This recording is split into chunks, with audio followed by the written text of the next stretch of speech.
चले जी, ठीक है। Now that's good. अच्छा जी students, now we are resuming our this workshop.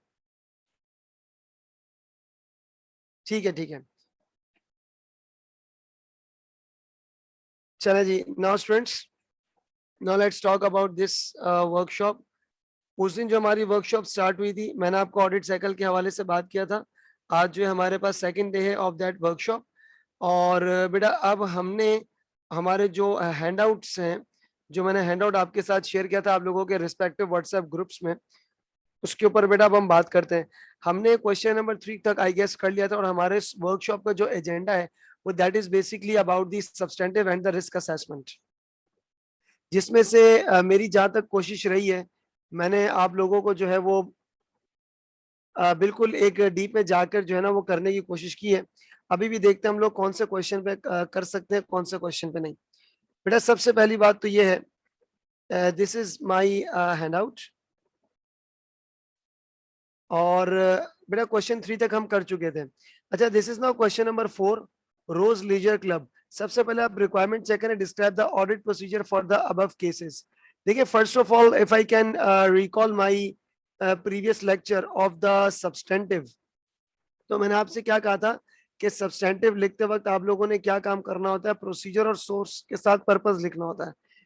ये देखिए, whenever you are drafting the answer for substantive testing, तो आपके सामने ये चीज लिखी है कि प्रोसीजर जो कायरो थे उसके साथ आगे आपको पर्पस लिखना है। And what is the purpose? To verify the assertion and the accounting standard. ठीक है ना? तो ये कहानी जो है ये हम लोगों ने लास्ट क्लास में सीख ली थी और हम अप्लाई कर चुके थे। अभी जो है हम लोगों ने बेटा क्वेश्चन नंबर 4 को स्टार्ट करना है। एंड दैट बेटा question number 4 of the handout, Rose leisure Club. अच्छा, एक बात जरा देखिएगा, नेचर ऑफ द बिजनेस पे भी जाए। जो आपका क्लब होता है उसमें कस्टमर्स की जो है ना बेटा मेंबरशिप्स हो रही होती हैं।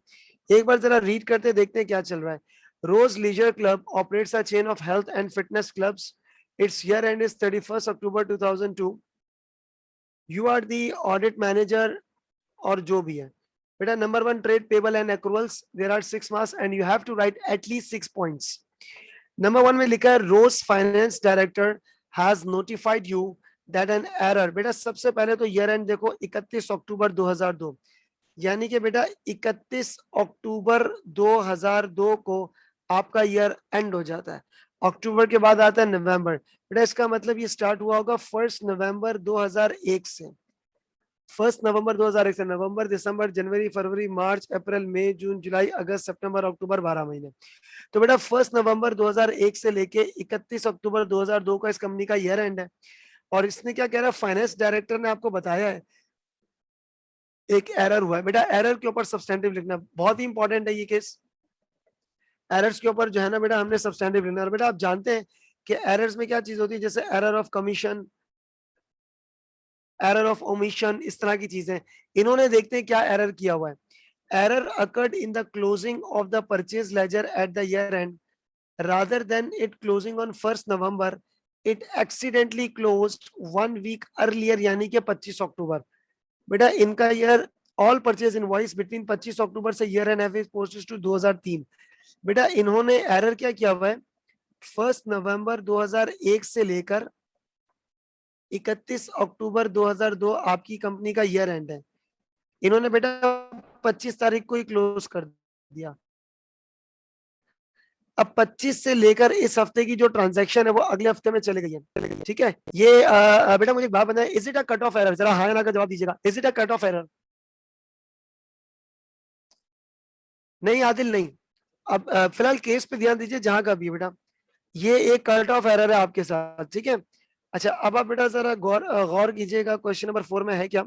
नंबर 1 है बेटा आपके पास ट्रेड पेबल एंड एक्रूवल।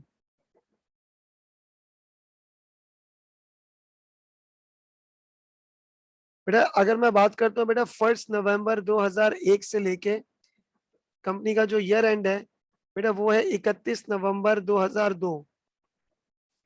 इसने बेटा इधर 25 तारीख को ही क्लोज कर दिया है।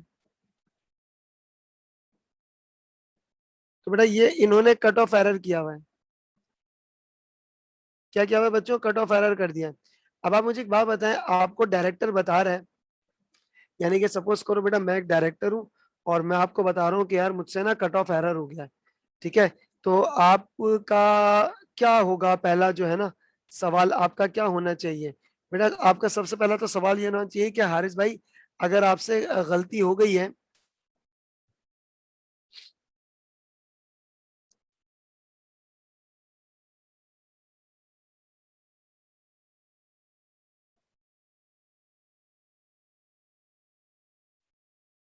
आप बोलेंगे हारिस भाई अगर आपसे गलती हो गई है तो आप मुझे एक बात बताएं।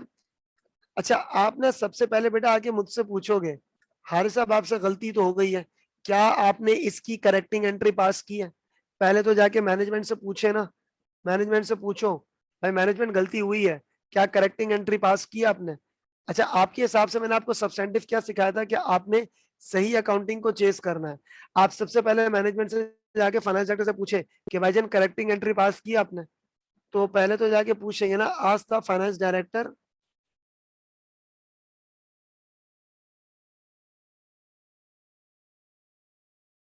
whether any correcting entry was passed to rectify this cut off error। यार मैं आपसे कह रहा हूँ मुझसे गलती हो गई, तो आप बोलोगे भाई तूने करेक्टिंग एंट्री पास की, so simple, you have to keep it simple. आपने सिंपल एक बात बोलनी है कि सर ये हुआ क्या नहीं हुआ। अच्छा, दूसरी बात, अब आप मुझे एक बात बताएं, आपने अब 25 तारीख से लेके 31 अक्टूबर तक की ना परचेजेस और इनवॉइसेस उठानी है। क्या उठानी है? परचेजेस और इनवॉइसेस। क्या मेक श्योर करना है, कहां से बेटा ये वो हुआ होगा रिमूव? अगले साल से रिमूव होना चाहिए और इस साल में ऐड बैक होना चाहिए, क्योंकि इन्होंने क्या किया, यहां से क्लोज कर दिया और इन्होंने रॉन्गली पोस्ट कर दिया, wrongly posted in 2003 financial statements. बेटा अब आप क्या करेंगे, परचेज ऑर्डर कहां से 25 तारीख से 31 तारीख तक, और चेक करना कि अगले साल से माइनस हुआ है और 2002 के ईयर एंड में ऐड बैक किया या नहीं किया। ठीक है ना? तो बेटा ये हमारा चेक करने का मकसद है। तो बेटा हम लोग क्या करेंगे, obtain the purchase order and invoices between 25 अक्टूबर 2002 से लेके 31 अक्टूबर 2002 तक। ठीक है, ये जो आपके पास इनवॉइसेस हैं ये उठा लेंगे आप। एंड एग्री क्या करेंगे बेटा, एंड एग्री, एंड एग्री करना है बेटा, चेक करना है आपने। क्या चेक करना है कि ये यहां से रिमूवल होनी चाहिए, कहां से? 2003 की फाइनेंशियल स्टेटमेंट से रिमूवल होनी चाहिए। और अगले साल को कहते हैं पोस्ट ईयर एंड। अगले साल को क्या कहते हैं? पोस्ट ईयर एंड, हमारे ईयर एंड के बाद है। And agree its removal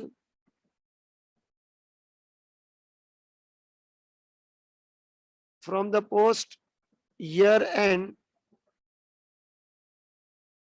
and ensure it is included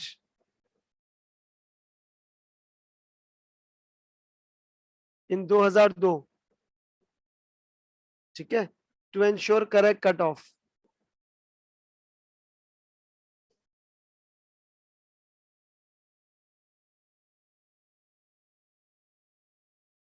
सबसे पहले तो बेटा आपने ये सारी चीजें चेक कर लेनी कि सही कट ऑफ अप्लाई हुआ है या नहीं हुआ है। सही है।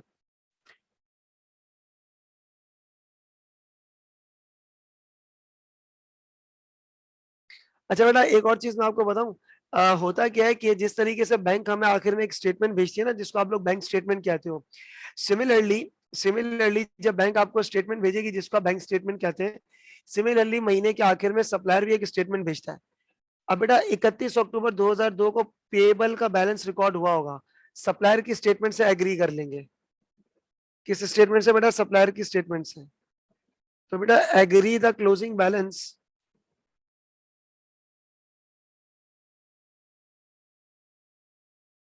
Of payables 31 October 2002 with the supplier statement sent।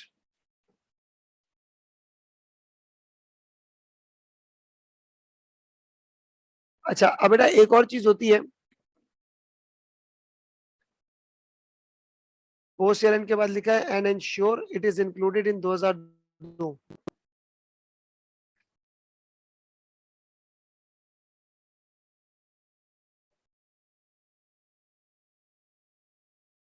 चलो बेटा अब आगे बढ़ो। अच्छा एक चीज मैं आपको बताऊं, अभी अगला केस भी उसका है। आप लोगों ने ना बेटा आइजा 505 पढ़ा होगा एक्सटर्नल कॉन्फर्मेशन का। अब पेबल का बैलेंस आप सप्लायर से कंफर्म भी करवा सकते हो, हाँ या ना बेटा? पेबल का जो बैलेंस है वो आप सप्लायर से कंफर्म भी करवा सकते हो। तो बेटा आप क्या कर सकते हैं, और एक बार जरा ध्यान में रखिएगा, जब कभी भी आप सप्लायर से बात करते हैं कंफर्मेशन करवाने के लिए, तो आपको क्लाइंट की परमिशन लेना जरूरी है। तो बेटा आप क्या लेना, obtain permission from the Rose club.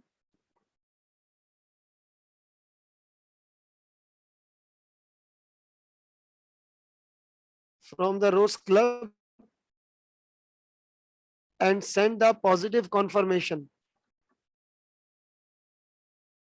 बेटा ईयर एंड के बैलेंस में मसला है ना, गलती से आगे शिफ्ट कर दिया, तो पहले बोलेंगे ठीक करा पूछा, फिर हम देखेंगे उन्होंने करेक्टिंग एंट्री पास की है, सप्लायर की स्टेटमेंट से टैली कर लिया, सप्लायर से खुद पूछ लिया कंफर्मेशन लेटर भेज के।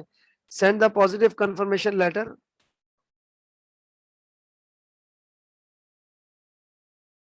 To supplier to verify year end balance. अच्छा एक और चीज मैं आपको बताऊं, सुने, आप सारे बच्चे यार एनालिटिकल प्रोसीजर से तो वाकिफ होंगे कि एनालिटिकल प्रोसीजर क्या चीज होती है। बेटा एनालिटिकल प्रोसीजर का बेसिकली मतलब क्या होता है कि आप जो है ना चीजों को कंपेयर करते हो।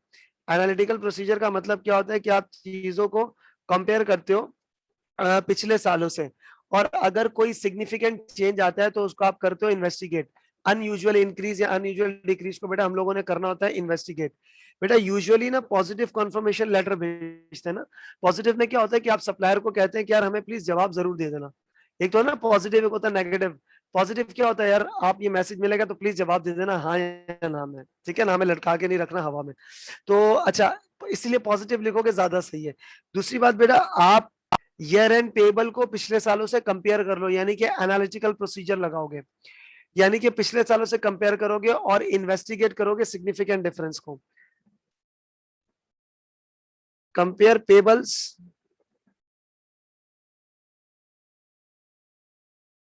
Over the past years and discuss और इन्वेस्टिगेट करेंगे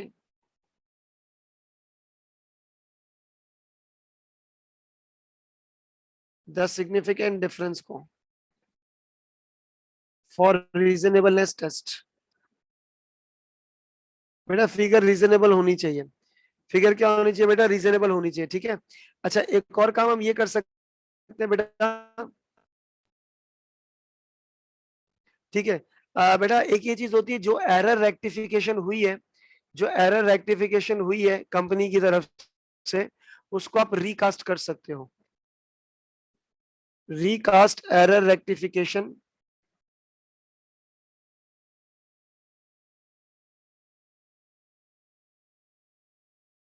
to check accuracy of figures.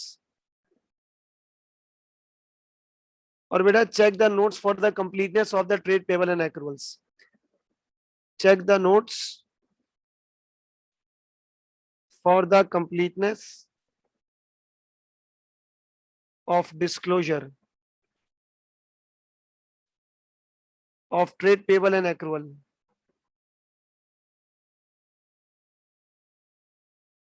ठीक है। अच्छा ये काम हो जाएगा बेटा आपके पास इस चीज का।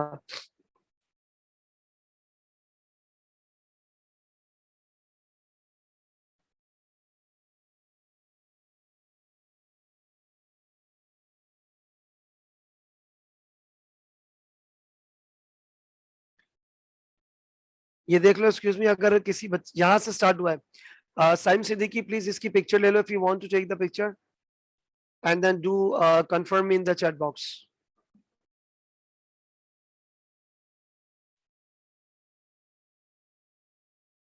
Okay okay. और सैम सिद्दीकी इसकी भी पिक्चर ले लो, आई डोंट वांट कि किसी स्टूडेंट का भी मिस हो।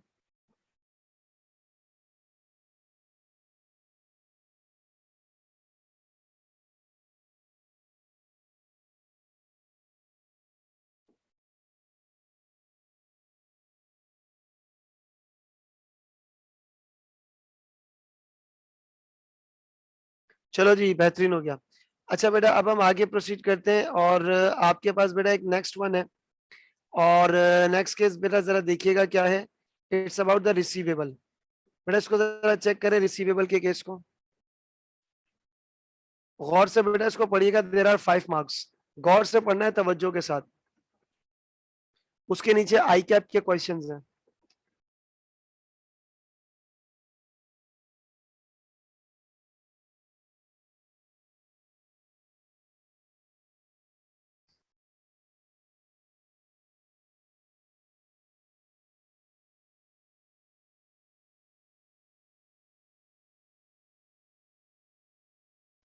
अच्छा बेटा ये एक मेंबरशिप क्लब है, जैसे नहीं आपके पास कराची क्लब्स होते हैं, ड्रीम वर्ल्ड है, there are lot of clubs ना, क्लब में जाके मेंबरशिप लेते हैं, सालाना फीस देते हैं, फिर आप जाके जो है ना अपनी डेली लाइफ में जाके वहां की एक्टिविटीज को एंजॉय कर सकते हैं। अब बेटा क्या लिखा हुआ है, Rose trade receivable have been historically low. अच्छा मजे की बात बताऊं बेटा, ये रिसीवेबल का केस ही नहीं है, ये केस है आइजा 505 का केस है, एक्सटर्नल कंफर्मेशन का। बेटा ये किसका केस है? नहीं नहीं नहीं बेटा नहीं, अभी चेक करने का वो नहीं है, इट्स अ क्रैश। अच्छा बेटा इसमें क्या लिखा हुआ है, एक्सटर्नल कंफर्मेशन का केस है, फॉलो अप प्रोसीजर का। मैं रीड कर देता हूँ, जरा गौर कीजिएगा। Rose trade receivable have been low as most of the members have to pay monthly in advance. However, during the year, a number of companies have taken up membership, or the audit senior has undertaken a receivable circularization.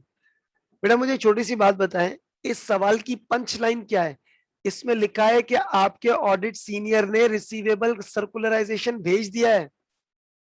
अब आप ये नहीं लिख देना गलती से send the confirmation letter, क्योंकि क्या कह रहा है साफ साफ, आपके जो ऑडिट सीनियर है, बेटा आपका जो ऑडिट सीनियर है उसने लेटर भेज दिया है। आगे क्या कह रहा है, however there are number who have not responded and number of response with differences. बेटा ये आपके पास रिसीवेबल का केस ही नहीं है, ये नंबर 1 था। अब आ जाओ बेटा नंबर 2।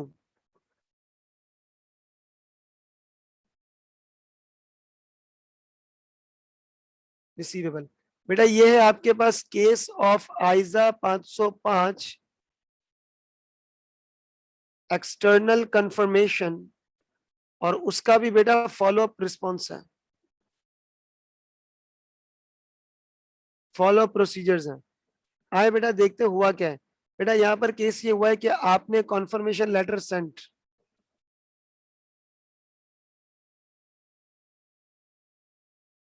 बेटा कुछ लोगों का रिप्लाई आया है और कुछ लोगों का रिप्लाई आया है विद डिफरेंस।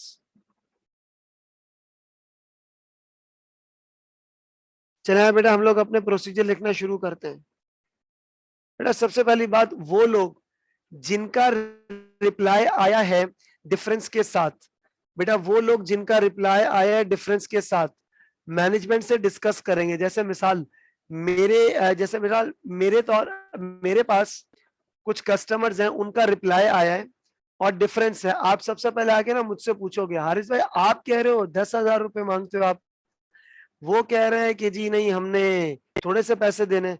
सबसे पहले बेटा मैनेजमेंट से डिस्कस करोगे, सर व्हाट इज दिस, आप कह रहे हैं 10,000 रुपए, वो कह रहे हैं 9,000 रुपए, sir what is this problem. फिर आप मुझे बोलोगे कि हारिस भाई आप रिसीवेबल की सर्कुलराइजेशन की रिकंसिलिएशन बनाएं, और आप उस रिकंसिलिएशन को चेक करोगे। सबसे पहले तो बेटा आप डिस्कस करोगे ना, मैं स्पीड में लिख रहा हूं बेटा, discuss with the management,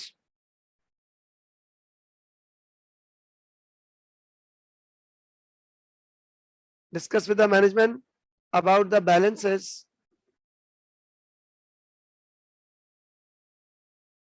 discuss with the management about the एक minute, discuss with the management about the reply with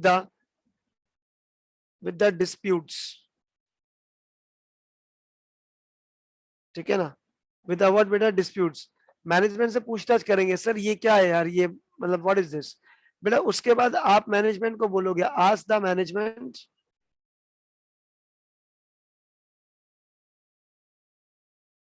to prepare customer reconciliation, ठीक है बेटा। अब आप क्या करोगे बेटा, कस्टमर रिकंसिलिएशन को खुद एक बार चेक कर लेना।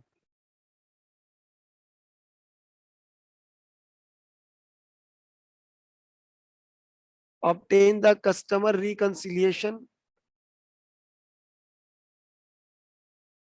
and redo it to check the accuracy। अच्छा बेटा, जिन लोगों का रिप्लाई नहीं आ रहा, आप बच्चे थोड़ा सा मेरे साथ साथ प्लीज फास्ट रहिएगा, अदरवाइज साथ साथ पिक्चर भी लेते जाए अगर आपको वो है, क्योंकि बेटा वर्कशॉप है ना, लिमिटेड टाइम है, थोड़ी देर पहले भी वो सिस्टम की वजह से मेरा लेट हो गया। अच्छा बेटा, मुझे बात बताएं, जिन लोगों का रिप्लाई नहीं आया है उनके साथ क्या ट्रीटमेंट होना चाहिए?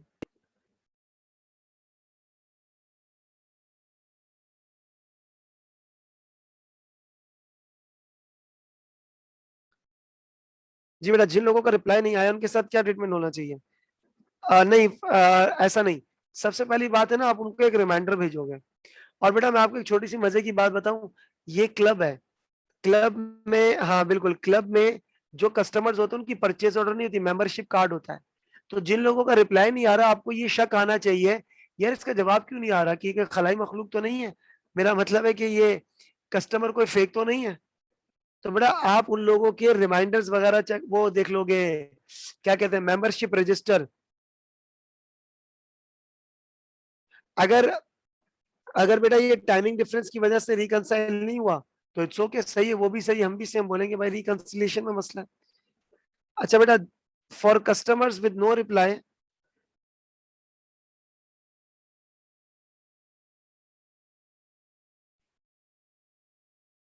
बेटा जिन लोगों का रिप्लाई नहीं आया क्या करेंगे, जिन लोगों का रिप्लाई नहीं आया क्या करेंगे, बेटा मैनेजमेंट से डिस्कस करते हुए एक बार दोबारा लेटर भेज देना।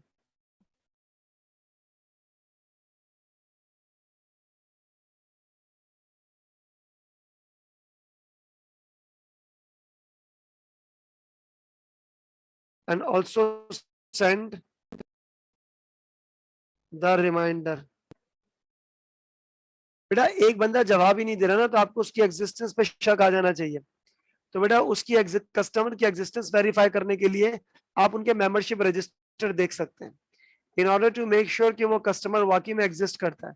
अब मिसाल के तौर पे एक कस्टमर है भाई, एक्स वाई जी नेम है उसका, वो जवाब ही नहीं दे रहा, तो आप सीसीटीवी फुटेज में भी देख सकते हो कि वो यहाँ पर आता भी है या नहीं आता क्लब के अंदर।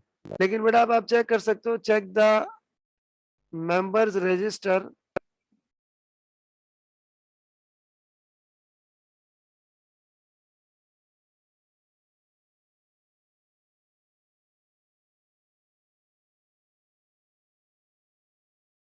बेटा अगर फिर भी जवाब नहीं आता ना, तो आप पर्सनल विजिट भी कर सकते हो और फोन कॉल भी करोगे। बेटा मुझे एक बात बताओ, अगर आपको मौका दिया जाए कि आप फोन कॉल करो, मोबाइल नंबर पे कॉल करनी चाहिए या लैंडलाइन पे?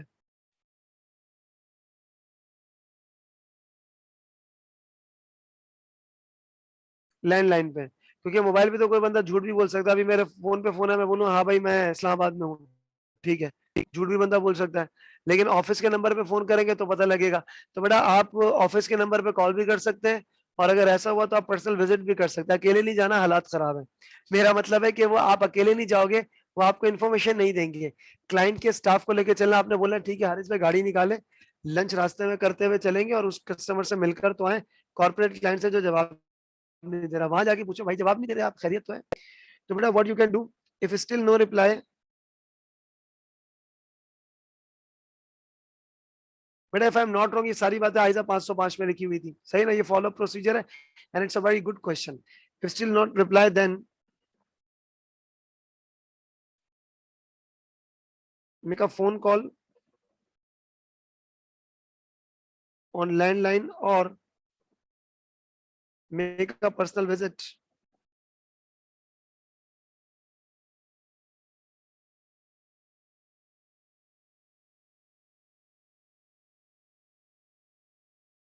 To verify the balance. अच्छा वेरीफाई ना लिखो, कंफर्म लिखो, क्योंकि थर्ड पार्टी से बात करते हैं तो कंफर्म का लफ्ज इस्तेमाल करते हैं। ठीक है बेटा, ये हमारे पास केस, और अब मैं जा रहा हूँ बेटा अगले केस स्टडी पे। अगली केस स्टडी बेटा जो है वो आपके आई कैप के पेपर की, आप चेक कर सकते हैं।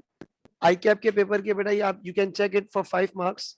सबसे पहले मैंने आपको देखो, आपको मैंने पहले दिन वाली वर्कशॉप में भी बताया था कि you have to read out the requirement, make a perception and then read the question. बेटा requirement, identify and assess the risk of material misstatement, ROMM at assertion level.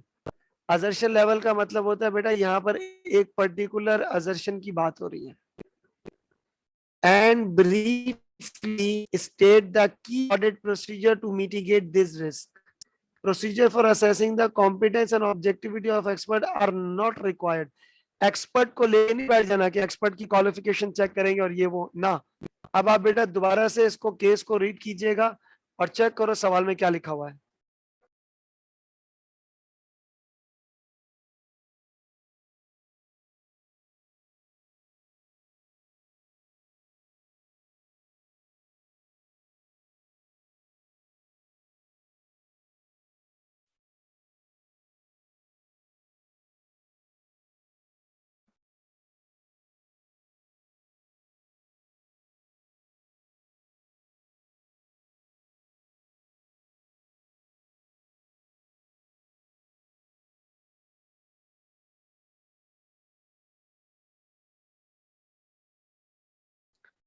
अच्छा जी students, now come on let's go to the case study और देखते हैं बेटा क्या। देखो यहाँ पर सबसे पहली बात तो ये है यार, मैं आपको एक छोटी सी बात बताऊं, जब कभी भी हम प्रॉपर्टी को वैल्यू कराते हैं, I will be a little bit fast, not too much fast. I want to make this workshop complete with productivity with quality. तो बेटा जरा गौर से सुनिएगा, आपकी तवज्जो यहाँ मानी होनी चाहिए। बेटा जब कभी भी हम प्रॉपर्टी वैल्यू कराते हैं, सपोज करो ये एक अपार्टमेंट है, मुझे अपार्टमेंट बेचना है। मैं कहूँ जी अपार्टमेंट 3 मंजिलों का 5 करोड़ वैल्यू है। अब आप बोलेंगे हारिस भाई आपको तो तेज बुखार हो गया, आप अजीब बातें कर रहे हैं, इस इलाके में 5 करोड़ की 3 मंजिला बिल्डिंग कैसे हो सकती है इतनी महंगी। तो बेटा मैं क्या करूंगा, बोलूंगा किसी स्टेट एजेंट के पास चलते हैं, वो वैल्यू वगैरह जो है ना लगवा के दे देंगे। जमीन.com पे चले गए, वहां पे आपने वैल्यूज लगवा दी। बेटा यहाँ पर सारी की सारी चीजें आ रही हैं वैल्यूएशन के ऊपर। You are the audit senior. During the planning the phase of the audit, you have identified has adopted the revaluation model. बेटा वैल्यूएशन की बात हुई है for buildings for the first time, पहली बार इसने रिवैल्यूएशन मॉडल किया है। गलती हो सकती है बेटा, वैल्यूएशन होनी चाहिए as per the market norms, there is a risk of higher valuation. बेटा अब आप मुझे एक बात बताएं, यहाँ पर चल रही है रिवैल्यूएशन, रिवैल्यूएशन बेटा IS 16 ना। बेटा रिवैल्यूएशन होती है आपके पास by external expert, by external valuer. और बेटा वो जो वैल्यूअर है, बेटा वो जो वैल्यूअर है, अब मिसाल के तौर पे मैं कराची के एक बहुत बड़े स्टेट एजेंसी के पास गया, उसने अपने लेटर हेड के ऊपर वैल्यू लगा के दी कि हारिस भाई आपकी 3 मंजिला बिल्डिंग जो है ना ये 1 करोड़ 26 रुपए की है। तो वो वैल्यूअर जो है, वैल्यूअर अपनी एक रिपोर्ट इशू करता है, उसको हम कहते हैं बेटा वैल्यूअर रिपोर्ट। क्या कहेंगे जी, वैल्यूअर रिपोर्ट। जी जी, दूसरी बात कहने की है बेटा, जब कभी भी हम लोग एंट्री बनाते हैं तो बेटा एसेट डेबिट हो जाता है और रिवैल्यूएशन सरप्लस क्रेडिट हो जाता है। यही एंट्री होती है। मैं अगले सफे पे बेटा लेके जा रहा हूँ, अगले सफे पे। बेटा जब आप वैल्यूएशन कराते हो, रीवैल्यू कराते हो, तो बेटा एंट्री क्या बनती है, एसेट डेबिट और रिवैल्यूएशन सरप्लस क्रेडिट। अब बेटा मुझे एक बात बताओ, अच्छा एक और चीज, जरूरी नहीं है लेकिन एक फेमस पॉलिसी है कि बेटा जब एसेट बढ़ रहा है, एसेट बढ़ रहा है ड्यू टू रिवैल्यूएशन,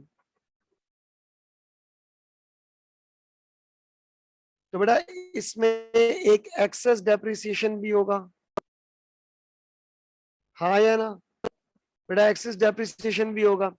तो बेटा जो आपके पास एक्सेस डेप्रिसिएशन होता है, उसकी एंट्री कहाँ पे सेटलमेंट होती है, इक्विटी में। बेटा जो एक्सेस डेप्रिसिएशन होता है ड्यू टू रिवैल्यूएशन, वो जाता है बेटा सेटल होता है इक्विटी के अंदर। यानी कि उस एक्सेस डेप्रिसिएशन की एंट्री क्या बनेगी, रिवैल्यूएशन सरप्लस डेबिट और रिटेन अर्निंग क्रेडिट। और बेटा नोट करके, अब आपने एक चीज नोटिस की है, मैं ऑडिट की बात ही नहीं कर रहा, कहीं ऑडिट की बात नहीं कर रहा, मैंने ऑडिट की बात ही नहीं की है। मैं तो अपने दिमाग से वो अकाउंटिंग सोच रहा हूँ। दिमाग से अकाउंटिंग सोचेंगे आप, प्रोसीजर आपके दिल से निकलेंगे। अच्छा बेटा, दूसरी बात ये कि फिर मुझे याद आया कि कभी हमने बचपन में आईएएस में पढ़ा था कि आईएएस 16 ये कहता है कि एक प्रॉपर्टी रिवैल्यू हो रही है तो same class should be revalued, और कंसिस्टेंट मॉडल इस्तेमाल करना चाहिए। सेम क्लास ऑफ बिल्डिंग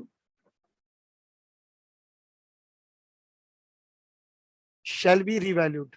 ठीक है बेटा, ये इस केस में है। अच्छा, इसमें आरओएमएम क्या है? ओवर वैल्यू कर दिया। रिस्क ऑफ मटेरियल में स्टेटमेंट क्या बेटा? Over value. आई होप आपने लिखा होगा, नहीं तो I will be waiting for few second, then I will proceed for the answer, because we are doing it crash not fresh.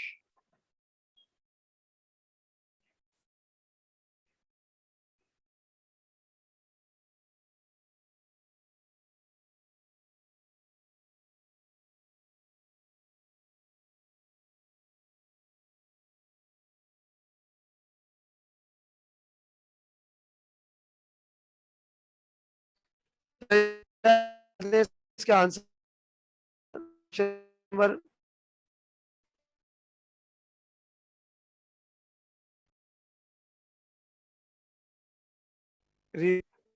ठीक है, प्रॉपर्टी। हारिस भाई ने इधर आते आते 1 लाख रुपए और बढ़ा दिया, बोला भाई मेरी प्रॉपर्टी मेरी मर्जी, ऐसा कुछ कर दिया आपने। तो बेटा पहली बात तो ये है कि हाँ बिल्कुल, ये भी हो सकता है कि ओसीआई का बैलेंस पीएनएल में चार्ज कर दिया। बेटा आप जरा गौर कीजिएगा, कंपनी का नाम क्या है यार? ये ओपीएल और हमारा प्राइवेट लिमिटेड। बेटा सबसे पहली बात तो ये करेंगे, ओपीएल है। बेटा रिस्क के लिए 4 बातें याद है: मैटर, करेक्ट ट्रीटमेंट, रिस्क और उसका फाइनेंशियल स्टेटमेंट्स पे इम्पैक्ट। मैंने कल की क्लास में बता दिया था, कल की क्लास में बता दिया था, याद आ रहा है हाँ या ना? भाई हाँ हाँ या ना, याद आ रहा है? 4 बातें सारे बच्चे बताए: मैटर, करेक्ट अकाउंटिंग, रिस्क और उसका impact. Matter, correct accounting, risk और impact. Matter, correct accounting, risk और उसका फाइनेंशियल स्टेटमेंट्स के ऊपर इम्पैक्ट। बेटा एट ट्रांजैक्शन लेवल का मतलब है सिर्फ रिवैल्यूएशन के ऊपर रिस्क है, एक खास ट्रांजैक्शन पे बात करनी है।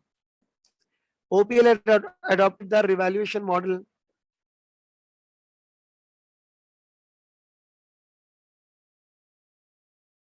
for the first time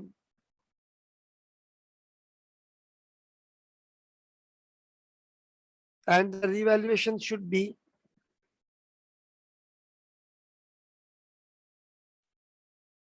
as per the market rate, market value. Beta, there is a risk of, there is a risk of overvaluing buildings. बेटा इसका इम्पैक्ट क्या होगा? एज अ रिजल्ट, बेटा लंबी चौड़ी दास्तान मत करना, एज अ रिजल्ट एसेट और इक्विटी ओवर स्टेट हो सकते हैं।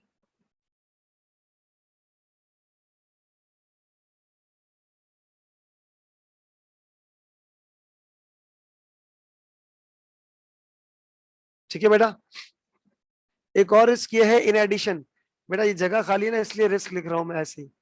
बेटा एक और रिस्क ये है कि सेम क्लास ऑफ बिल्डिंग को आपने रिवैल्यू ना किया हो। देर इज ऑल्सो अ रिस्क, क्योंकि पहली बार काम कर रहे हैं ना, गलती हो सकती है। देर इज इनहेरेंट रिस्क है ये। There is also a risk of not revaluing entire class of building. बेटा प्रोसीजर, सबसे पहली बात यह है कि आप मैनेजमेंट से पूछेंगे कि हारिस भाई आपने किससे वैल्यूएशन कराई है। अच्छा आपको याद होना चाहिए, आइजा 500 में आपने एक्सटर्नल एक्सपर्ट पढ़ा था। सवाल में बेटा चीख चीख के साफ साफ लिखा हुआ सवाल में कि यू नॉट, किधर गया ये वाले प्रोसीजर? ये प्रोसीजर इनको नहीं चाहिए भाई, नहीं चाहिए तो नहीं चाहिए, ठीक है, खत्म हो गई कहानी। क्या करेंगे बेटा, सबसे पहले पूछेंगे कि आपने किससे वैल्यूएशन कराई है, उसकी रिपोर्ट मांगेंगे। उसकी रिपोर्ट में लिखा है 4 लाख से वैल्यूएशन हुई है, तो वही 4 lakh asset debit equity credit में चेक करेंगे। ask the management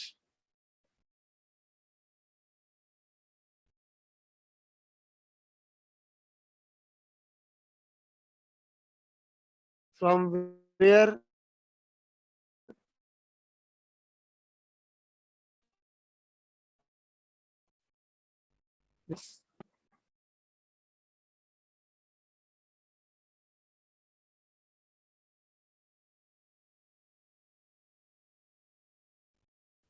independent valuer regarding the buildings. बेटा एंट्री क्या बनी थी? Asset debit revaluation surplus credit. ये वही अमाउंट होनी चाहिए जो सप्लाई ये वैल्यूअर की रिपोर्ट में है बेटा। ये वही होनी चाहिए जो वैल्यूअर की रिपोर्ट में है।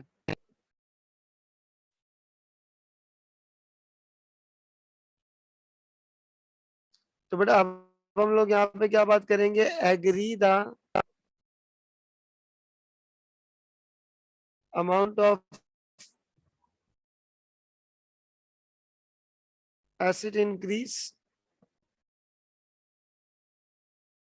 And equity increase with the valuer report. जी अंडर वैल्यू भी हो सकता है, लेकिन यहाँ पर बेटा कोई भी बंदा अपनी चीज को ओवर ही वैल्यू करेगा ना। कोई भी बंदा ओवर वैल्यू करेगा, कोई बंदा अंडर वैल्यू तो नहीं करेगा।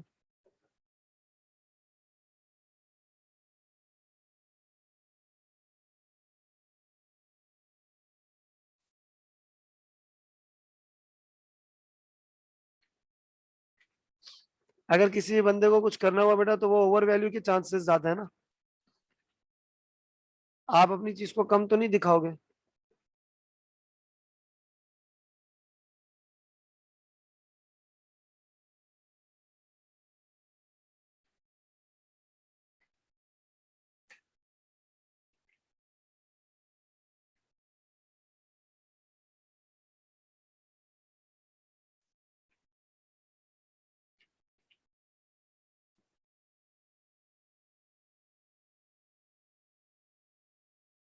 सही बेटा। और आप क्या कर सकते हैं बेटा? एनसीए रजिस्टर उठा के देख लेते हैं। एनसीए रजिस्टर उठा के देखने से ये फायदा होगा, to make sure the same class of asset has been revalued.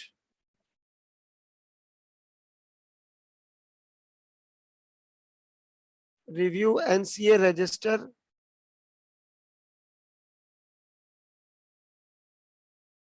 To ensure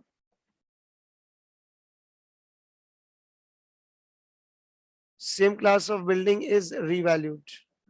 Same class of buildings are revalued. बेटा जब कोई रिवैल्यूएशन होती है तो एक्सेस डेप्रिसिएशन इक्विटी में जाके सेटल्ड होता है। कहाँ जाके सेटल होता है बेटा? इक्विटी में जाके। तो बेटा उसके लिए आपको रिवैल्यूएशन सरप्लस डेबिट और रिटेन अर्निंग क्रेडिट की एंट्री देखनी है। तो किधर अटैक करोगे? इक्विटी रिकॉर्ड्स में। Inspect the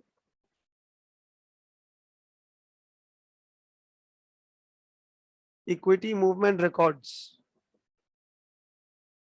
Inspect the equity movement records to ensure excess depreciation is settled in equity.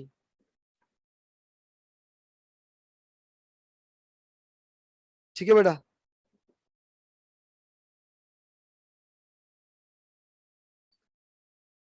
बेटा एक और मैं आपको बात बताऊं, इफ यू पीपल रिमेंबर के ऑडिटर अपने साथ भी एक एक्सपर्ट रखता है।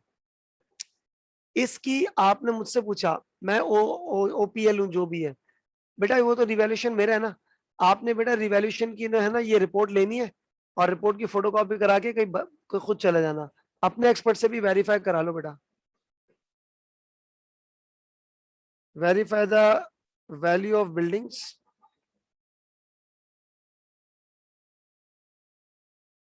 From own experts.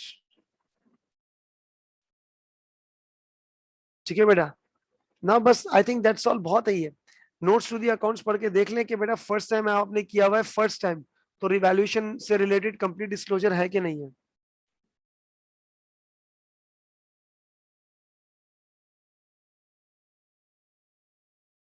Read the notes to the accounts to ensure completeness of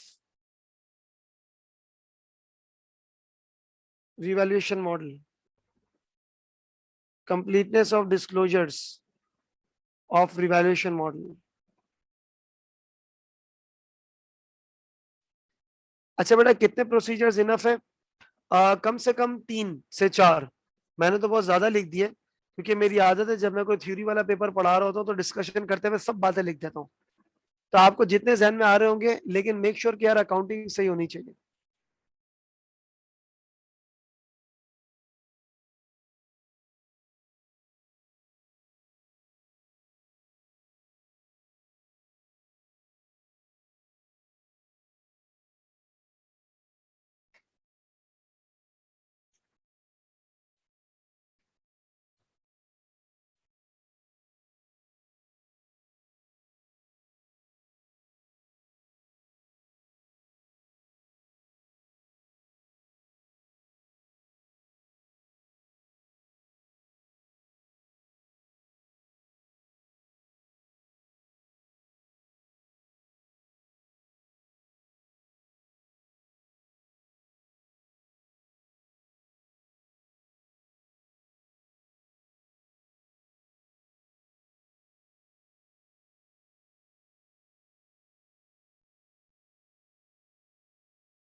Saim को बताता हूँ मैं बाद में, अभी नहीं।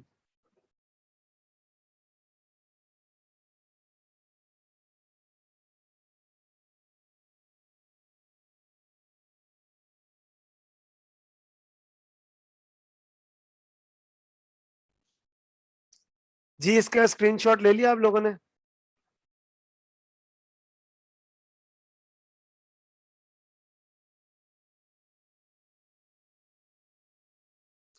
अच्छा, अब एक स्टूडेंट का एक सवाल है कि सर अजर्शन लेवल और फाइनेंशियल स्टेटमेंट लेवल में क्या फर्क है? बेटा, अजर्शन लेवल का मतलब है ना, जैसे कि यहाँ पे खास एक वैल्यूएशन के ऊपर बात हो रही है। पूरी फाइनेंशियल स्टेटमेंट्स का मतलब होता है कि आप पूरी फाइनेंशियल स्टेटमेंट्स पे बात कर रहे हो, कहीं पर भी गलती हो सकती है, वो फाइनेंशियल स्टेटमेंट्स लेवल कहलाता है।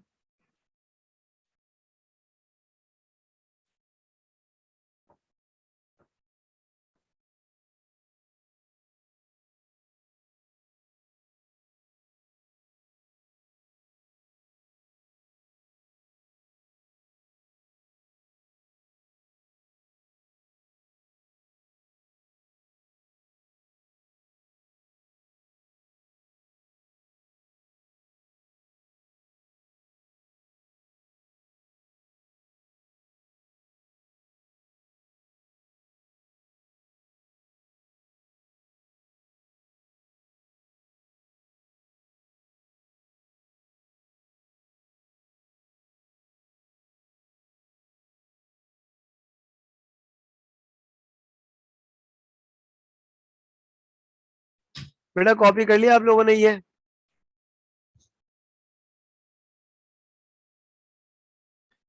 अगर एफएस लिखा होता ना तो अजम्पशंस के ऊपर जाते हैं कि क्रिटिकल एरियाज पे फोकस रखें, मैनेजमेंट से डिस्कशंस करें अजम्पशंस के बारे में, ऑल दैट स्टफ।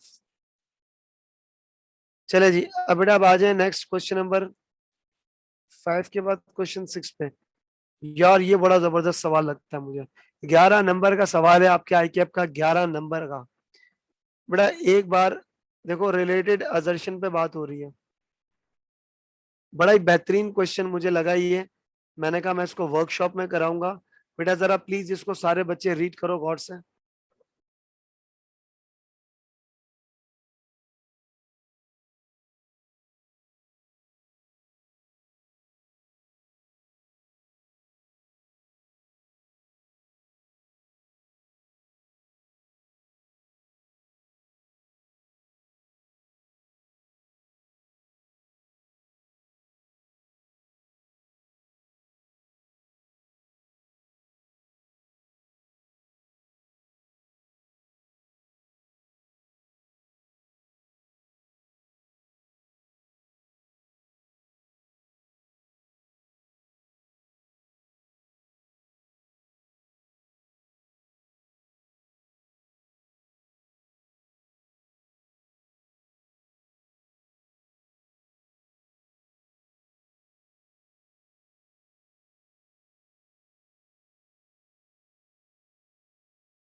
जी जी बिल्कुल, मैं वो बताने जा रहा हूँ बेटा, आप जरा गौर कीजिएगा।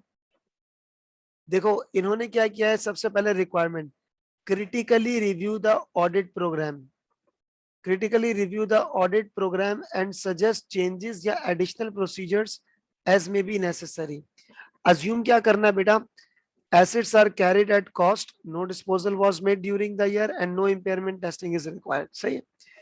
अच्छा बेटा, सबसे पहली बात तो ये है, कंप्लीटनेस और एग्जिस्टेंस में जमीन आसमान का फर्क है। बेटा कंप्लीटनेस कहते हैं कंप्लीटनेस ऑफ रिकॉर्ड्स को, कंप्लीटनेस किसे कहते हैं, कंप्लीटनेस ऑफ रिकॉर्ड्स को कहते हैं। और जो एग्जिस्टेंस होती है, एग्जिस्टेंस का मतलब होता है बेटा किसी भी चीज की फिजिकल प्रेजेंस। बेटा एग्जिस्टेंस को आप कैसे देखोगे, मैं अगर आपसे बोलूं कि मैंने लेट्स से फॉर एग्जांपल एक अपार्टमेंट परचेज किया है, कंप्लीटनेस कहते हैं कंप्लीटनेस ऑफ रिकॉर्ड को। परचेज किया इसका मतलब वो अपार्टमेंट है, फिजिकल इंस्पेक्शन करते हैं तो पता लगता है एग्जिस्टेंस का। बेटा ये क्वेश्चन नंबर 6 के ऊपर बात आ रही है, क्वेश्चन नंबर 6 के ऊपर बात आ रही है। ठीक है, सॉल्यूशन। बेटा अब आपने एक एक चीज के बारे में डिस्कशन करनी है। नंबर 1, देखो इन्होंने क्या किया है जरा देखना, verify reconciliation of ledger balance with the fix asset register. कह रहे कंप्लीटनेस वेरीफाई होगी, क्या इसका ये प्रोसीजर सही है या गलत है?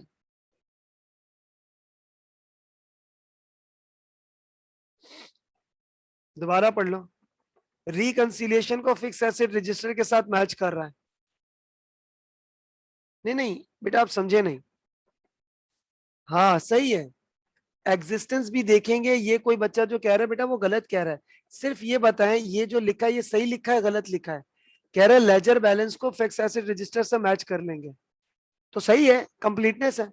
क्योंकि अकाउंटिंग क्या होती है, इधर देखें मुझे देखें, अकाउंटिंग क्या होती है, पहले आप एंट्री बनाते हो, फिर आप डे बुक बनाते हो, फिर वहां से लेजर से लेजर उठाते हैं, लेजर की रिकंसिलिएशन होती है, फिर उसके बाद जाकर के आपके पास ट्रायल बैलेंस बनता है, फिर वो बैलेंस नहीं होता, फिर उसके बाद हम सस्पेंस खोलते हैं, फिर हम जाके इनकम स्टेटमेंट बैलेंस शीट बनाते हैं, दरमियान में एफएस रजिस्टर आ जाएगा।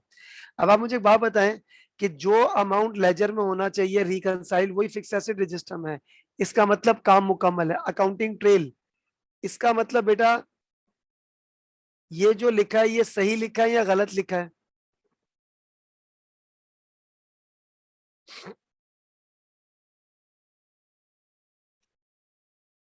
हाँ बेटा वही तो बैलेंस ही तो चेक कर रहे हैं आदिल, रिकंसिलिएशन से बैलेंस उठा रहे हैं और एसेट रजिस्टर में चेक कर रहे हैं, तो इसका मतलब कंप्लीटनेस ऑफ रिकॉर्ड, क्या ये सही है या गलत है?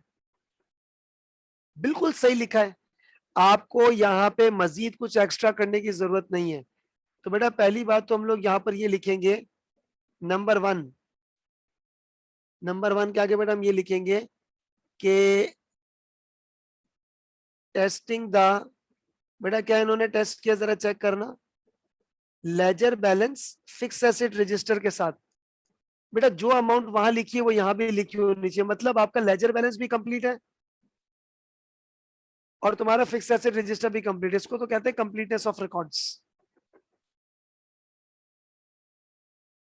सही बेटा, यानी कि अगर मैं आपको एक छोटी सी बात बता दूं, बेटा आप लोग सबसे पहले एंट्री बनाते हो,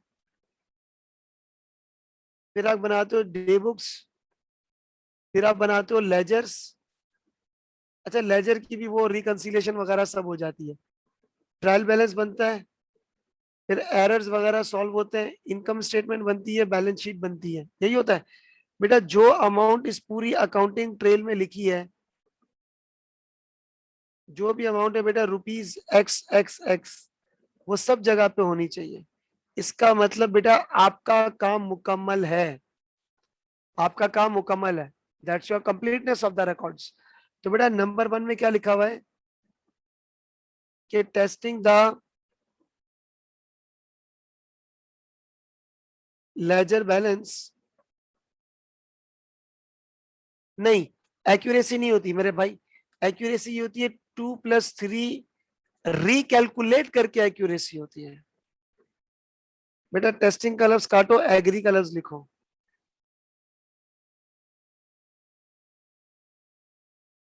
agreeing the ledger balance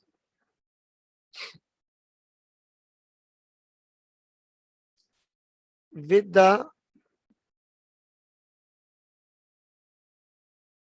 FA register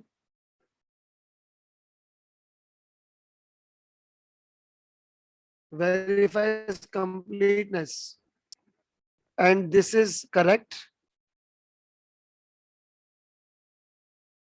and no additional procedure is necessary.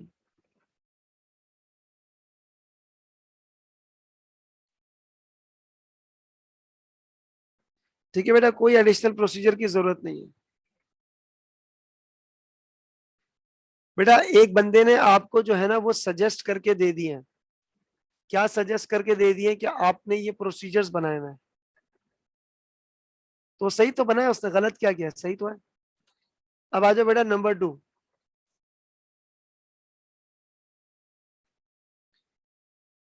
obtain the schedule of fixed asset showing the opening balance, addition, disposal, depreciation and closing balance। बेटा फिक्स एसेट रजिस्टर में ये सारी चीजें होनी चाहिए, ये सारी चीजें बेटा होनी चाहिए फिक्स एसेट रजिस्टर में। कौन सी अजर्शन वेरीफाई होती है, मैं कह रहा हूँ रजिस्टर देखो, जैसे मिसाल, एक मिनट, ये फिक्स एसेट रजिस्टर है, मैं देख रहा हूँ इसमें ओपनिंग बैलेंस भी है, एडिशन भी है, डिस्पोजल भी है, तमाम चीजें हैं। तो बेटा इसका मतलब में कौन सी अजर्शन वेरीफाई हो रही है, कंप्लीटनेस हो रही है। वेरी गुड, कंप्लीटनेस हो रही है, वेरी गुड, एक्सीलेंट। लेकिन एक्यूरेसी तो नहीं हो रही ना बेटा, इसका मतलब इनका ये प्रोसीजर इस अजर्शन से मैच नहीं कर रहा। बेटा ये तो वही बात हो गई, आप कहीं जा रहे हो, आपने सामान पैक किया, आपने बोला बैग खोल के देख ले, सारी चीजें रखी है, कपड़े रख लिए, मोबाइल रख लिया, चार्जर रख दिया, पूरा सामान रख दिया। तो बेटा आप ये चेक करो कि फिक्स एसेट रजिस्टर में कह रहा है हर चीज रख दी है, ओपनिंग बैलेंस भी है, टूथब्रश भी रख दिया है, पेस्ट भी रख दिया है, हर चीज रख दी है, मुकम्मल चीजें हो गई हैं। बेटा इसका जो ये प्रोसीजर है, ये प्रोसीजर कंप्लीटनेस को शो करता है, एक्यूरेसी को नहीं। तो अगर तुम्हें एक्यूरेसी पता लगानी है तो बेटा आपको फिर कुछ और काम भी करना होगा। क्या करना होगा जी, कुछ और काम करना होगा। बेटा सारे बच्चे बताए ये वाली बात समझ आई है।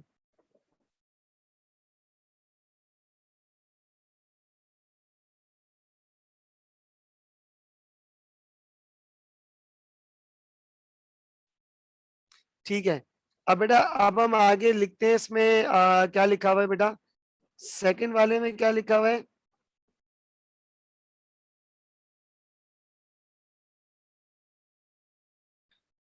चेकिंग द, बेटा क्या क्या चीजें हो रही हैं इसमें, checking the opening balance, opening balance खुद लगा लेना आगे, addition, disposal, depreciation, closing balance,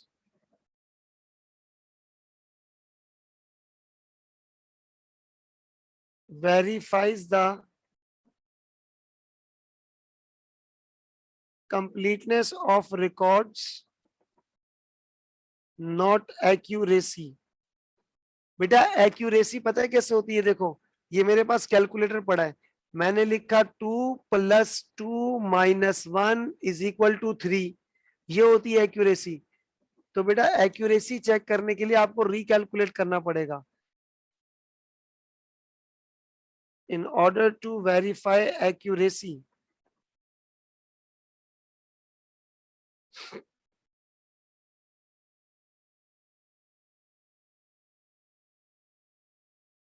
the procedure should be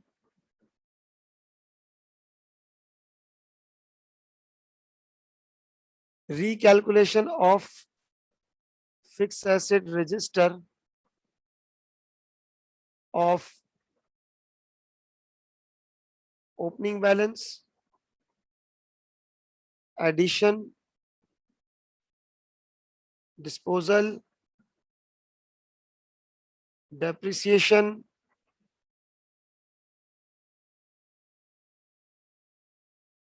to verify the accuracy of closing balance।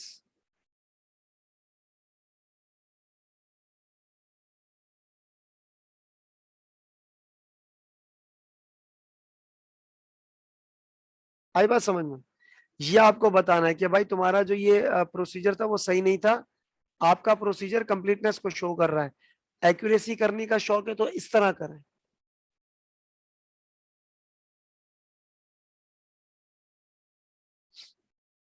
आई बात समझ में बेटा? ये मुझे बेटा सारे बच्चे बता दें, आपको ये वाला पॉइंट मेरा समझ में आया जो मैंने बताया अभी भी ताजा ताजा? तो आई कैप में बेटा इस तरह का सवाल भी आ सकता है आपके कैफ 9 में।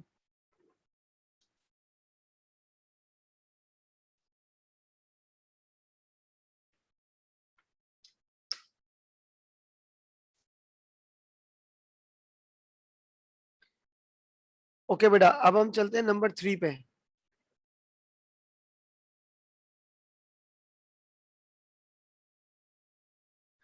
बेटा नंबर 3 पे चेक करें क्या लिखा हुआ है।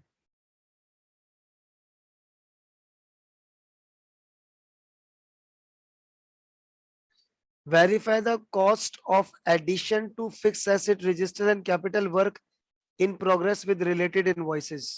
नहीं बेटा, एक्यूरेसी चेक नहीं करती, ये अमाउंट चेक करती है, यानी कि वैल्यू। कॉस्ट वेरीफाई करनी है बेटा।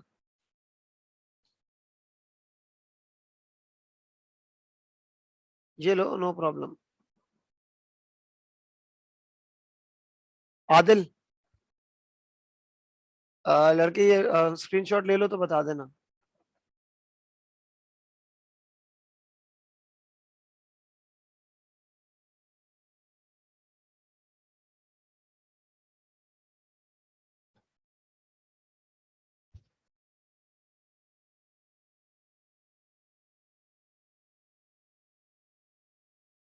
चलो ठीक है, वेलकम। अच्छा अब बेटा मुझे एक बात बताएं, ये लोग क्या काम कर रहे हैं? बेटा मैं आपको कहूं कि मिसाल है, मैं ये नॉन करंट एसेट खरीद के लाया हूं, और कैलकुलेटर ही है। मैंने कहा नॉन करंट एसेट खरीद के लाया हूं लाखों रुपए का, इसकी कॉस्ट वेरीफाई करनी है। ये लोग क्या कर रहे हैं बेटा? कॉस्ट वेरीफाई कर रहे हैं addition to fixed asset and capital work in progress with their related invoices. बेटा क्या ये एक्यूरेसी वेरीफाई होती है? नहीं, एक्यूरेसी नहीं होती। लेकिन बेटा मैं आपको एक बात बताऊं, कॉस्ट वेरीफाई करने का क्या तरीका है? इन्होंने बहुत अधूरा प्रोसीजर दिया हुआ है, सिर्फ इनवॉइस देख रहे हैं। सिर्फ इनवॉइस नहीं देखते बेटा, और बहुत सारे काम आपको करने हैं। आप सबसे पहले परचेज ऑर्डर चेक करो कि हारिस भाई ने, हाँ वेरी गुड। बेटा मुझे एक बात बताएं, ये जब कभी भी नॉन करंट एसेट परचेज करते हैं तो क्या ये आपके पास लोअर लेवल का डिसीजन है या हायर लेवल का डिसीजन होता है? चैट बॉक्स ओपन है, प्लीज जवाब दीजिएगा। हाँ बेटा, आपको बोर्ड मिनट्स भी चेक करने हैं, परचेज ऑर्डर भी चेक करना है, इनवॉइस भी चेक करनी है, सामान आए या नहीं उसका बेटा आपने वो भी चेक करना है, जीआरएन भी चेक करना है। तो सिर्फ कॉस्ट के लिए ये बहुत अनोखा प्रोसीजर है, उससे एक्यूरेसी वैसे भी वेरीफाई नहीं होती। ठीक है ना? उससे एक्यूरेसी बेटा वैसे भी वेरीफाई नहीं होती।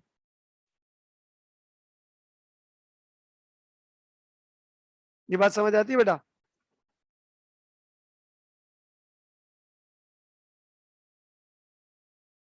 हाँ जी। और बेटा एक और चीज है आपके पास, capital work in progress.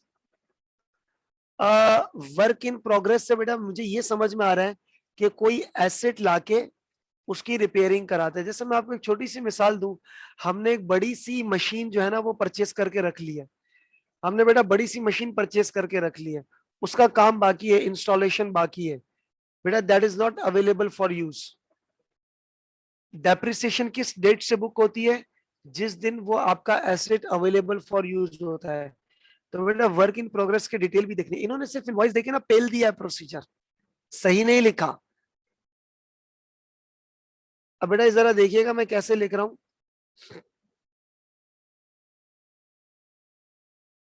Checking, सबसे पहले तो ये लिख देते हैं बेटा, checking the invoices against the fixed asset register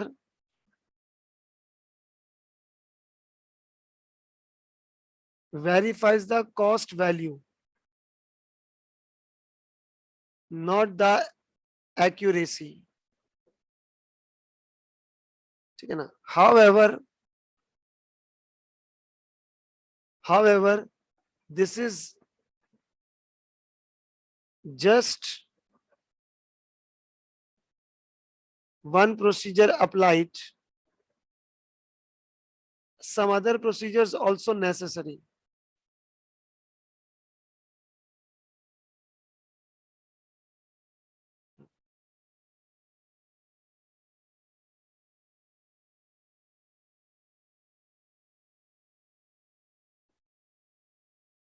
बेटा अदर प्रोसीजर्स क्या होंगे? क्योंकि यहाँ पे बेटा वर्क इन प्रोग्रेस का वो है ना। बेटा सबसे पहले तो आप रिव्यू कर लेना, review BOD meeting minutes to verify authorisation, ठीक है बेटा। हम ये भी चेक कर लेंगे कि आपकी जो परचेज ऑर्डर के साथ भी बेटा चेक कर लेना। बेटा हम ये भी चेक कर लेंगे, inspect the purchase order and then verify from invoice। बेटा एक और चीज मैं आपको बात बताऊं, इन्होंने एसेट जो है ना वो इंस्टॉलेशन के ऊपर बात हो रही है, I mean work in progress की है। तो बेटा सबसे पहली बात तो ये कि वर्क इन प्रोग्रेस जिस दिन को कंप्लीट होगा ना उस दिन से डेप्रिसिएशन यूज होगी, और इसका ताल्लुक आपकी वैल्यू से आ जाएगा। क्योंकि अगर 6 महीने की डेप्रिसिएशन है तो 6 महीने की नेटबुक वैल्यू आ जाएगी, ठीक है ना। अगर 6 महीने की है तो 6 महीने की नेटबुक वैल्यू आ जाएगी आपके पास।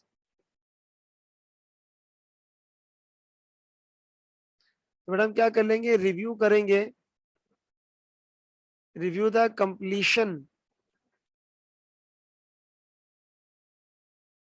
document of work in progress to see the date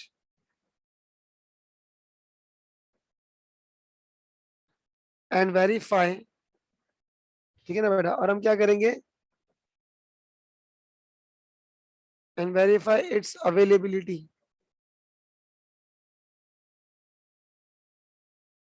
to use for the depreciation, for the what beta depreciation।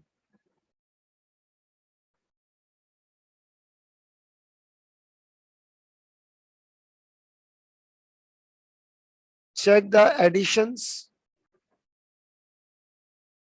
in NCA register। बेटा बस बहुत है। और बेटा एक्यूरेसी अगर तुम्हें पता लगाने का शौक है तो उसके लिए आपको रिकैलकुलेट करना पड़ेगा। In addition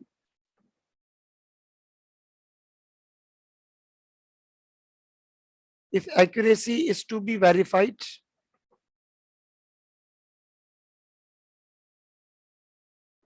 then recalculate the NCA register।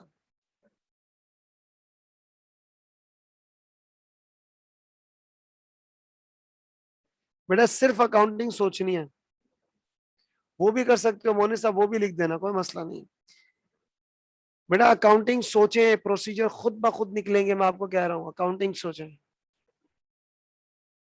नहीं रेफर अब नहीं लिखो, लिख दो, हर एक चीज नई चीज है।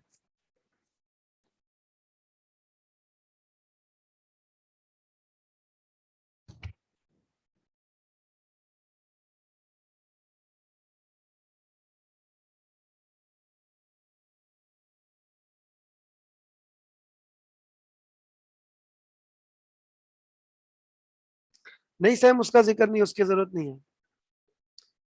अच्छा बेटा अब आगे बढ़े, देखो क्या लिखा है नेक्स्ट में, physically inspect the additions made during the year. इससे एग्जिस्टेंस एंड ऑनरशिप कंफर्म हो रही है, सही है गलत है? फिजिकली वेरीफाई करने से क्या, फिजिकली चेक करने से क्या वेरीफाई होता है? ऑनरशिप तो नहीं वेरीफाई होती ना। भाई मिसाल के तौर पे सामने जो है ना लैंड क्रूजर खड़ी है, मैंने बोला आओ बराबर गड़ी में लैंड क्रूजर है, मैंने कहा मेरी है। ओ भाई मतलब मेरी कैसे पता लगेगा? फिजिकली कोई चीज होती तो वो एग्जिस्टेंस शो करती है, ऑनरशिप के लिए डॉक्यूमेंटेशन की जरूरत पड़ती है। गुड। अब बेटा यहां पर क्या है, नंबर 4 में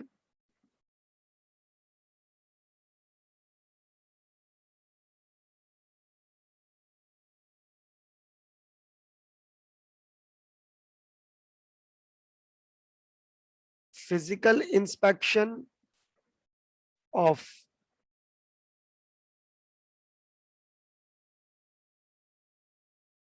बेटा physical inspection of assets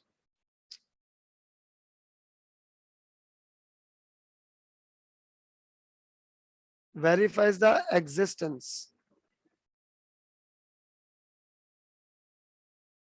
not ownership. However,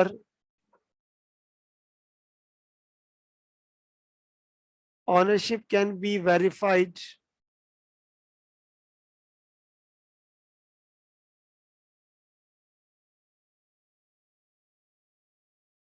through some procedures.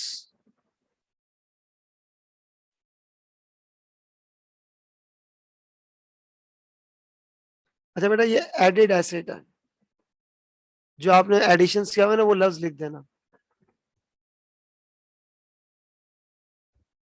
बेटा मुझे एक बात बताएं, आप इसकी ऑनरशिप कैसे वेरीफाई करोगे?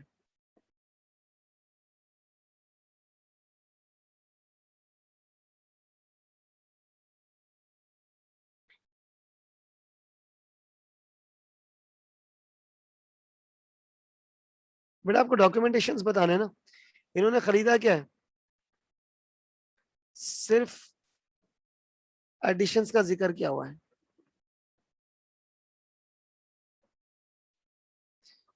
बेटा प्रॉपर्टी प्लांट एंड इक्विपमेंट है, अगर कोई प्रॉपर्टी है ना तो उसके ऑनरशिप डॉक्यूमेंट चेक कर लेना। In case of property purchased,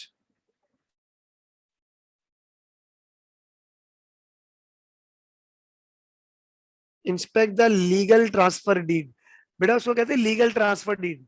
legal transfer का मतलब होता है कि साइम के नाम पर प्रॉपर्टी थी, इसने हारिस को बेच दी, तो वो एक लीगल ट्रांसफर डीड हो जाती है।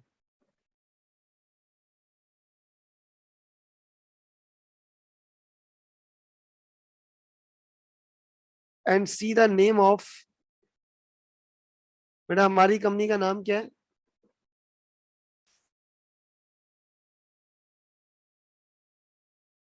कंपनी का नाम नहीं लिखा हुआ है।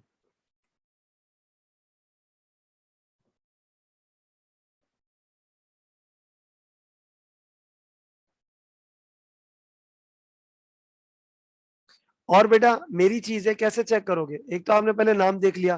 बेटा अब आप पता है कि एक और काम ये कर सकोगे, अगर मेरी चीज है ना, मेरी चीज है तो एंट्री बनी होगी एसेट डेबिट बैंक क्रेडिट। तो बेटा अगर मेरी चीज है तो उसका रिकॉर्ड्स भी मेरे पास भी होगी।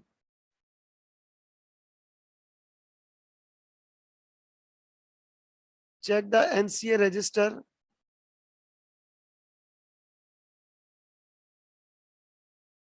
To verify the maintenance of records.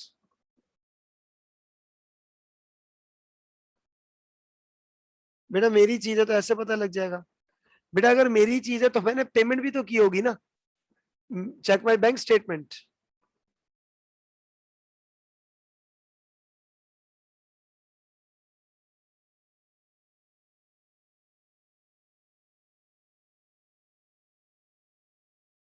And agree the amounts paid for assets added.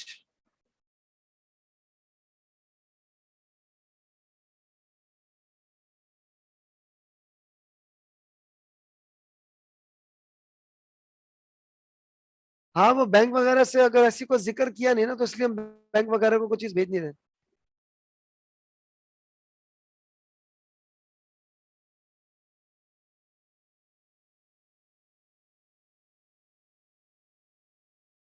बहुत है बेटा, बहुत है।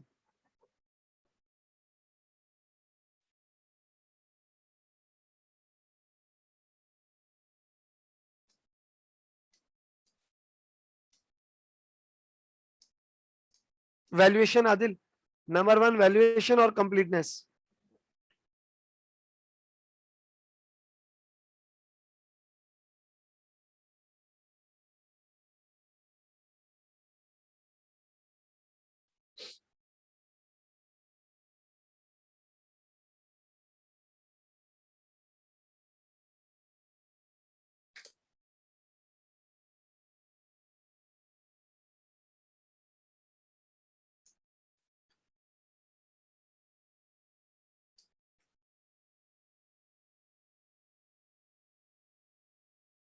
नहीं बेटा, डिस्क्लोजर का पॉइंट ऐड नहीं करना है यहाँ पे, क्योंकि यहाँ पे सिर्फ ऑनरशिप की बात हो रही है मेरा बेटा, सिर्फ ऑनरशिप की बात हो रही है।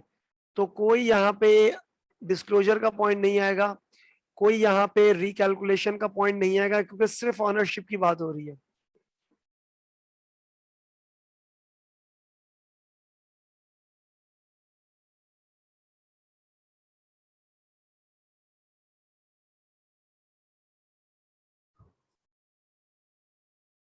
बेटा नंबर 5 पढ़ो, लास्ट।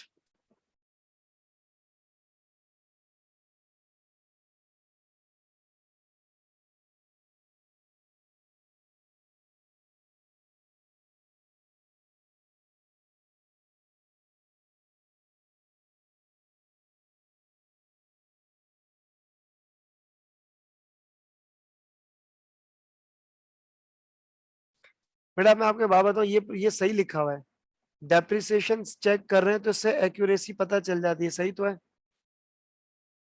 गलत तो नहीं है, सही तो लिखा हुआ है बेटा। अगर आप डेप्रिसिएशन चेक करोगे तो फिगर की एक्यूरेसी पता चल जाएगी, सही तो है। लेकिन यार प्रोसीजर कम है, आपको पता है ना, सफिशिएंट प्रोसीजर्स होने चाहिए। क्या होने चाहिए? Sufficient procedures, evidence should be sufficient and appropriate.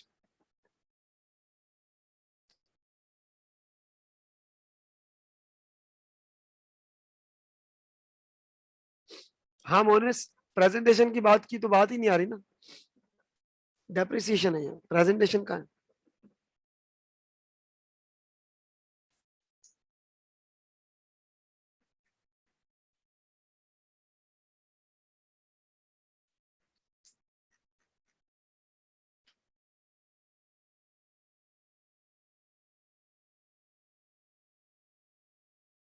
बेटा इसने किया क्या हुआ है,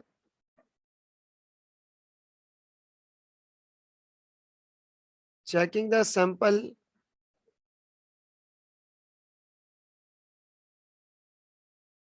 of depreciation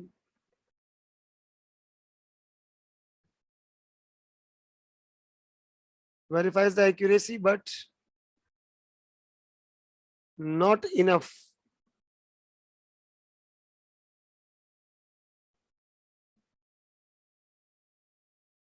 Additional procedures are necessary. जी बेटा, additional method of depreciation are necessary. बेटा सबसे पहली बात तो ये है कि एक मैं आपको बात बताऊं बेटा, जब कभी मेरे अल्फाज पे गौर करना, सिर्फ 2 बार बोलूंगा, current asset, current liabilities, depreciation, sales या रेगुलर प्रोविजन। बेटा हर ऐसी आइटम जो हर साल की होती है, वन ऑफ नहीं, दूसरी बार कह रहा हूं, दूसरी बार सुने, current asset, current liabilities, depreciation, हर वो चीज जो हर साल की होती है, वन ऑफ नहीं, उसके ऊपर एनालिटिकल प्रोसीजर लगा दिया करें। क्या लगा दिया करें? Analytical procedure. मिसाल, अगर कंपनी स्ट्रेट लाइन यूज कर रही है तो हर साल डेप्रिसिएशन 100 रुपए की होनी चाहिए। अगर रिड्यूसिंग बैलेंस है तो 100 रुपए, फिर 90 रुपए, फिर उसके बाद 81, इस तरह करते करते आहिस्ता आहिस्ता डेप्रिसिएशन कम होनी चाहिए। बेटा आपने क्या करना है, डेप्रिसिएशन के बारे में अगर आपको एक्यूरेसी का पता लगाना है तो सिर्फ ये बात नहीं है, आप पिछले सालों से कंपैरिजन भी करके देख लें।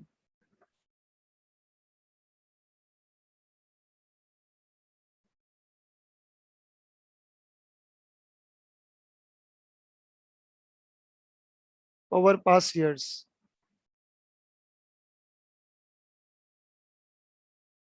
If significant change then investigate. बेटा डेप्रिसिएशन किसके ऊपर बेस करता है? यूजफुल लाइफ के ऊपर। तो ये भी मेक श्योर करें कि यूजफुल लाइफ की बेसिस सही थी।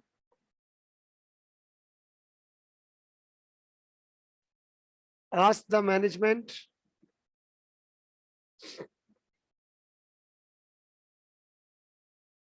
to confirm the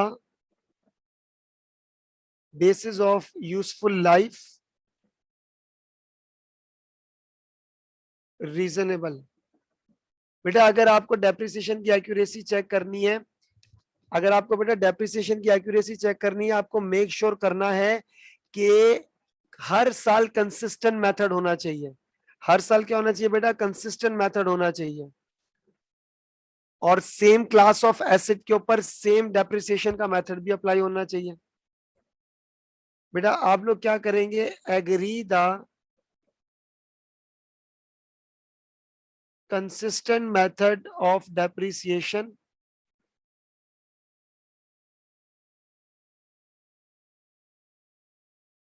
on same class of asset।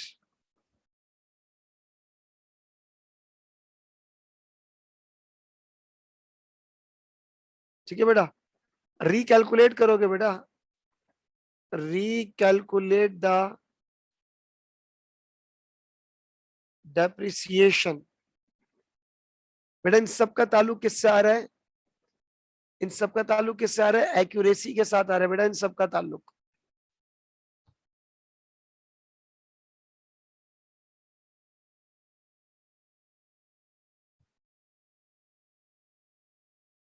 सही ना बेटा? अगर कोई एसेट्स ऐड किए तो उनके ऊपर भी डेप्रिसिएशन होना चाहिए।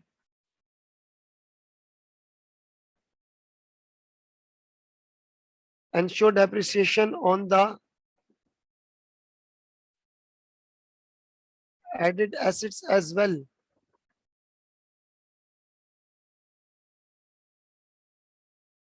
in the FA register।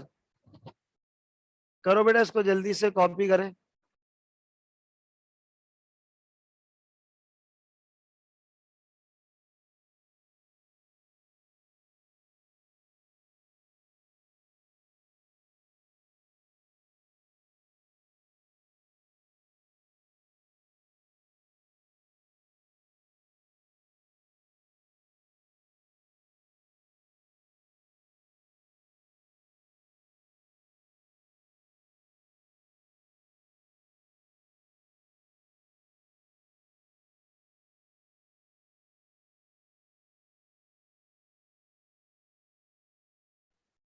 Ji students, बात क्लियर हुई है ये?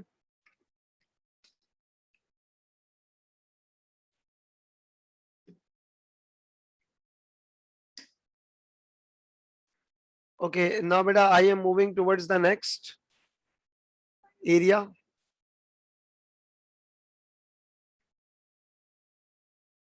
इसको खत्म करो। अच्छा बेटा, अब मैं आपको एक नोट करके एक छोटी सी बात बताऊं कि रेशोस के जरिए से हमें रिस्क निकालना है।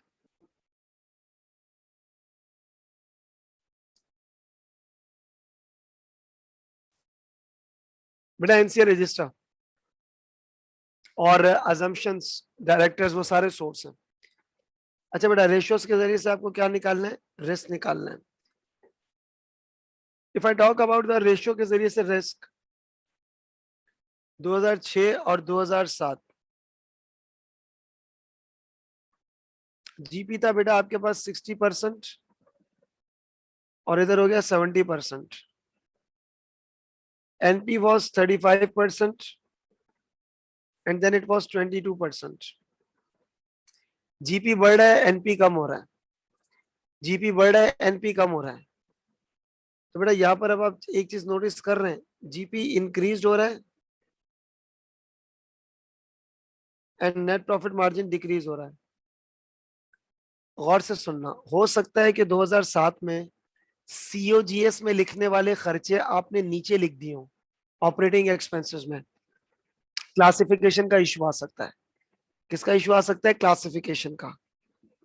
तो बेटा may be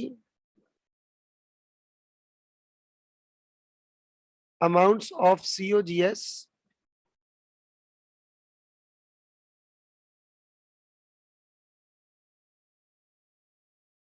was wrongly classified in the operating expenses.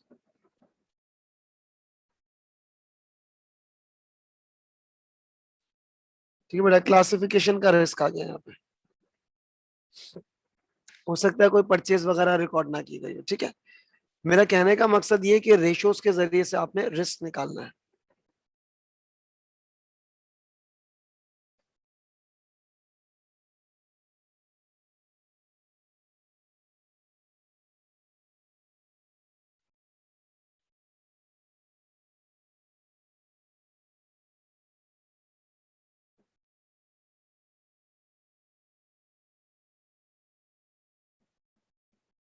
चलो बेटा, अब हम चलते हैं हमारे अगले केस पे। और बेटा अगला केस आप चेक करें, question number 6-7।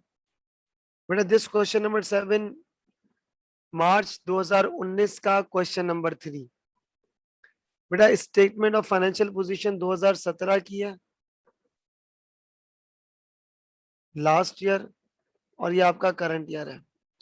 You are the audit manager in a firm of chartered accountants. Your audit client Zakir textile limited, ये आपके ऑडिट क्लाइंट का नाम है। ईमेल यू, उसने आपको ये इंफॉर्मेशन दी है, ठीक है बेटा। नंबर 2 में क्या है, extracts of the profit and loss. बेटा आपको बहुत हाई लेवल अटेंशन चाहिए इनको एनालाइज करने की। तीसरे में बेटा ये कुछ चीजें लिखी हुई हैं, आप ये पढ़ेंगे। 11 नंबर है रिक्वायरमेंट, सबसे पहले पढ़ें। Use analytical procedure, identify unexplained fluctuations,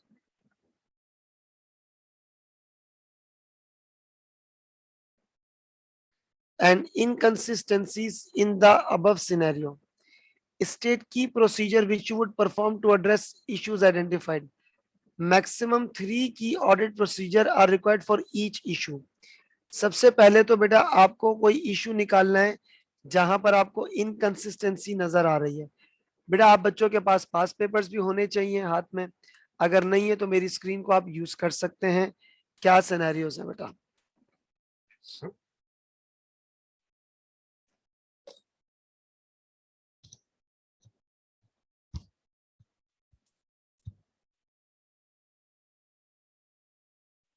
एक एक फिगर को बेटा आपने गौर से देखना है। हाँ,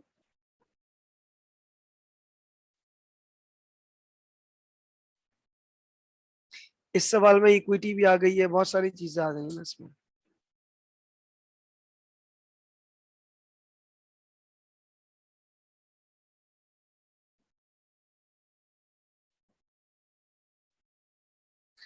बेटा इक्विटी बिल्कुल सही है, इक्विटी बिल्कुल ओके है। मैं बताऊं कैसे। बेटा पिछले साल आपकी इक्विटी थी 22,000, और जो इस साल का प्रॉफिट है वो इक्विटी में ऐड होता है। बेटा 22,000 में से अगर आप बेटा ये प्रॉफिट ऐड करो 7,287, 7,287 चेक करते हैं कितना आता है, 29,287। तो इसका मतलब बेटा ये तो बिल्कुल सही है, इक्विटी बिल्कुल सही है, हाँ या ना। बेटा ये लिखो अपने पास, ये मैं लिख नहीं रहा लेकिन आप लिखो। इसका मतलब इक्विटी में कोई इनकंसिस्टेंसी नहीं है। अगर बेटा ये अमाउंट थोड़ी सी कम या ज्यादा होती, अगर ये अमाउंट थोड़ी सी कम या ज्यादा होती तो मैं बोलता यार ये इनकंसिस्टेंट लग रहा है, क्योंकि बेटा हम जानते हैं, सारे अकाउंटिंग का बच्चा बच्चा जानता है कि जो प्रॉफिट है वो इक्विटी में चले जाता है। सही है बेटा, इसका मतलब यहाँ पे इनकंसिस्टेंसी नहीं है। बेटा लॉन्ग टर्म लोन पहले 12,000 का था, अब 8,000 का हो गया।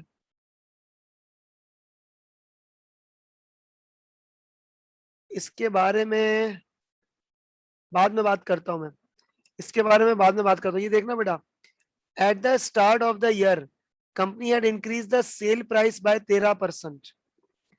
बेटा सेल कितने से बढ़ी है, 13% से। तो 13% से सेल बढ़ी है, इंफॉर्मेशन है।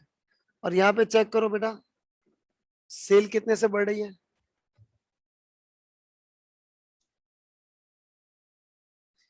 परसेंटेज चेंज निकालते हैं बेटा, difference divided by old figure.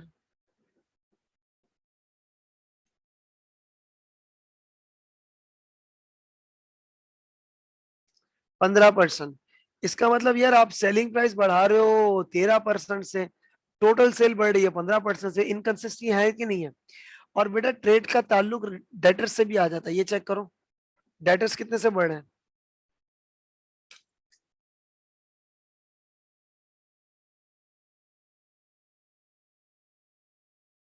अजीब सी बात नहीं है, डेटर्स बढ़ रहे हैं आपके पास 6.25% से। मतलब आप ये कह रहे हैं कि आपने सेल्स बढ़ाई है 13% से।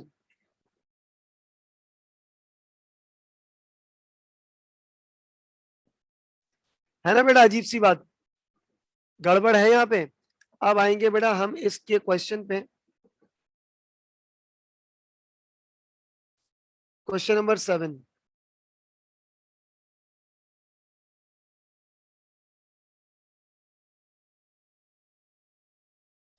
बेटा सबसे पहली बात आपने लिखा सेल्स एंड डेटर्स, वो निकाल लेते कॉस्ट ऑफ सेल का रेशो। बेटा सबसे पहली बात तो ये है कि यहां पर हो सकता है ये इनकंसिस्टेंसी है बेटा। Sales was increased by 15%। बेटा ब्रैकेट में कैलकुलेशन शो कर देना, कैसे शो करोगे मैं आपको बता दूं। इन दोनों का डिफरेंस डिवाइडेड बाय जो भी कैलकुलेशन, 84 माइनस 73,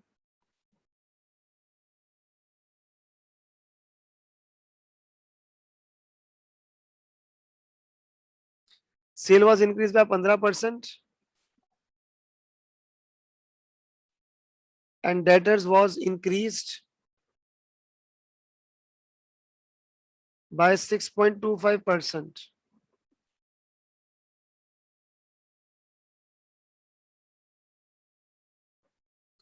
ठीक है बेटा, ये आपके पास बड़ा है।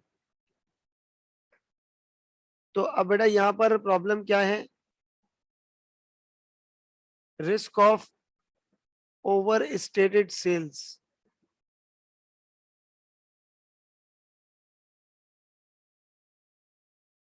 एज मेंशनड सेलिंग प्राइस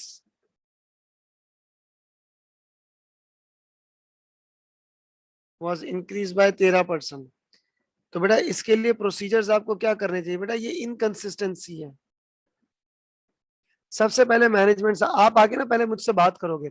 अच्छा बेटा 3 प्रोसीजर नहीं लिखने, मैक्सिमम 3 का मतलब होता है आप 2 प्रोसीजर भी लिख सकते हो, ज्यादा से ज्यादा 3 लिखने, 3 से ज्यादा नहीं लिखने।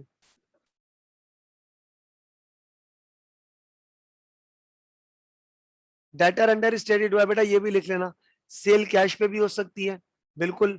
तो बेटा मैनेजमेंट से जाके सबसे पहले हम पूछेंगे, discuss with the management, sorry बेटा आप सबसे पहले जो है ना मैनेजमेंट से जाके पूछ लेना, भाई यार ये क्या है, इसके बारे में जरा आप क्या कहते हैं, इनकंसिस्टेंसी के मुतालिक बेटा आप क्या कहते हैं। तो मैनेजमेंट से जाके ना बेटा हम सबसे पहले पूछेंगे, पूछताछ करेंगे। क्या करेंगे बेटा, पूछताछ करेंगे, discuss with the management.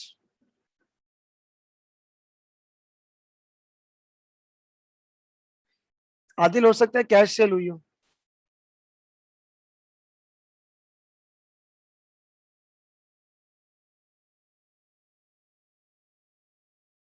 Management से जाके आपने सबसे पहले पूछ लिया भाई ऐसा क्यों हुआ है। बेटा सबसे पहली बात, अगर डेटर्स हैं तो आप जो है ना डेटर्स को कंफर्मेशन लेटर भेज सकते हैं।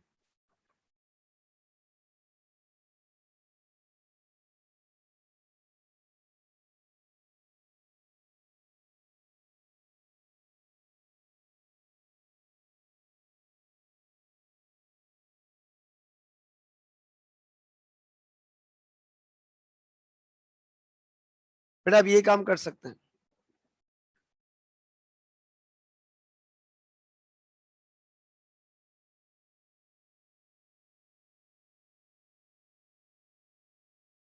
बेटा सेल और डेटर के ऊपर आप एनालिटिकल प्रोसीजर लगा लो।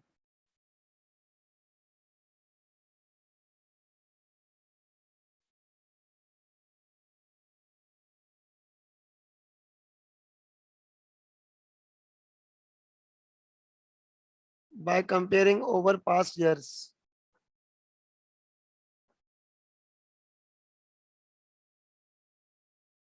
To ascertain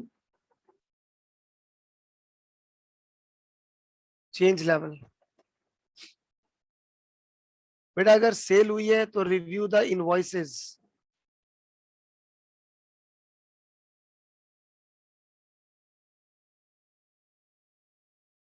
sales made on credit. बेटा ये भी पता लगाया जा सकता है।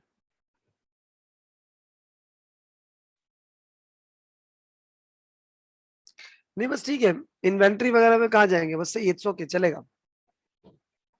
बेटा इस तरीके से आपको हर एक इशू के 2-3 प्रोसीजर्स लिखने हैं।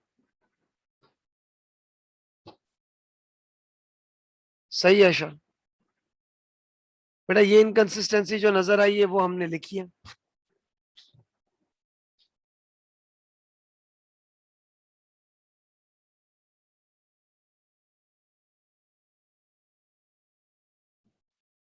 चले जी, अब आ जाए बेटा नेक्स्ट पे। देखो जरा बात बेटा कहीं और आपको कुछ नजर आता है, इनकंसिस्टेंसी बेटा कहीं नजर आती है, चेक करो इसमें।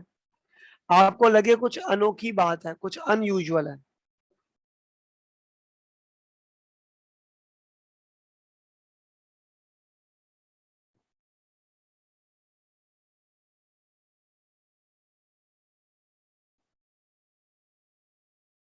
बेटा प्रोविजन आप देखो तो 10% से बढ़ रहा है।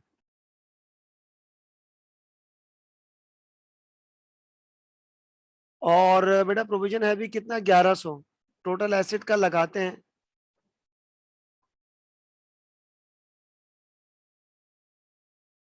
मटीरियलिटी निकालने के लिए बेटा।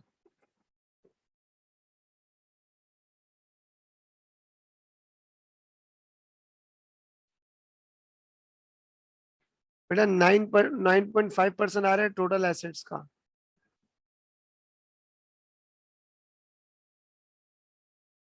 टोटल एसेट्स का ये आ रहा है कितना परसेंट, 9.5%। अच्छा बेटा अगर आप ये बात चेक करें कि आपके पास जो ये है क्या कहते हैं, प्रोविजंस हैं, प्रोविजंस बढ़ रहे हैं। बेटा प्रोविजन, एक बात याद रखना, प्रोविजन एक इनहेरेंटली रिस्की आइटम है। प्रोविजन एक इनहेरेंटली रिस्की आइटम है, ठीक है, क्योंकि बेटा वो बेस करती है एस्टिमेट पे, एस्टिमेशंस में गो रॉन्ग। बेटा डिपेंड किस पे करती है, एस्टिमेशंस पे, एस्टिमेशंस में गो रॉन्ग। प्रोविजन बेटा since it is rupees 100 increase and due to its subjectivity nature,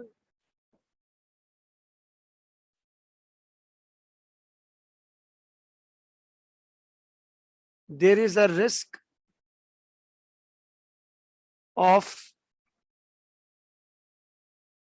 wrong estimate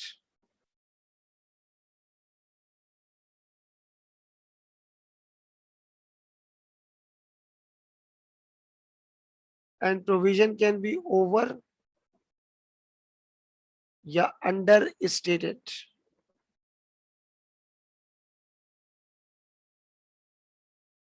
बेटा क्या प्रोसीजर लगाओगे, सबसे पहली बात तो ये है कि बेटा इस प्रोविजन से रिलेटेड आप मैनेजमेंट से डिस्कशन करोगे कि सर क्या सोच के आपने ये प्रोविजन बुक किया है।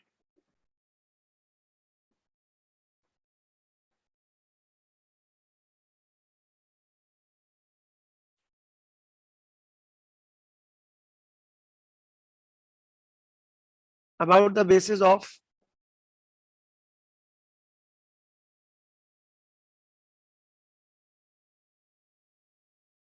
प्रोविजन एस्टिमेट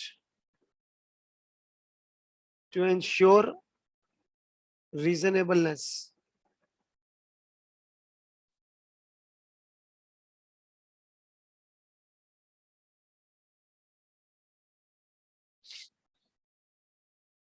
सही बेटा।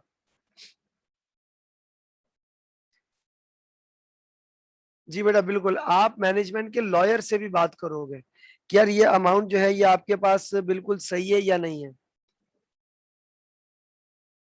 बेटा वेरीफाई द अमाउंट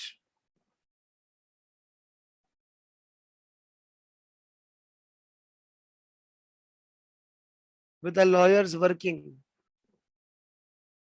मैनेजमेंट के लॉयर से बेटा बात कर लोगे। अच्छा समटाइम्स पता है क्या होता है, मैं आपको एक छोटी सी मिसाल दूं।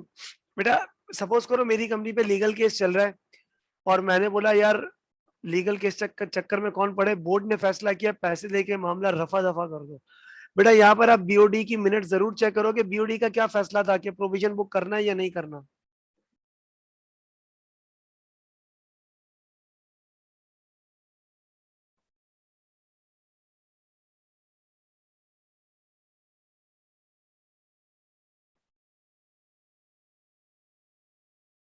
और बेटा ये जरा सुनो, एक और पॉइंट बस बहुत है। मैनेजमेंट से रिटर्न रिप्रेजेंटेशन है, याद है गवाही, गवाही सबूत नहीं है, ये सपोर्टिंग एविडेंस है। तो मैनेजमेंट से बेटा आपने क्या करना है, आपने रिटर्न रिप्रेजेंटेशन लेना है।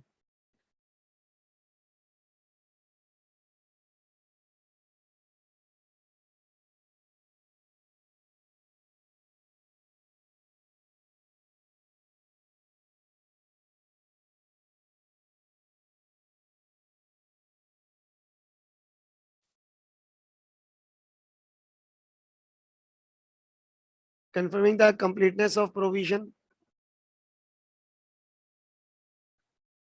completeness of provision and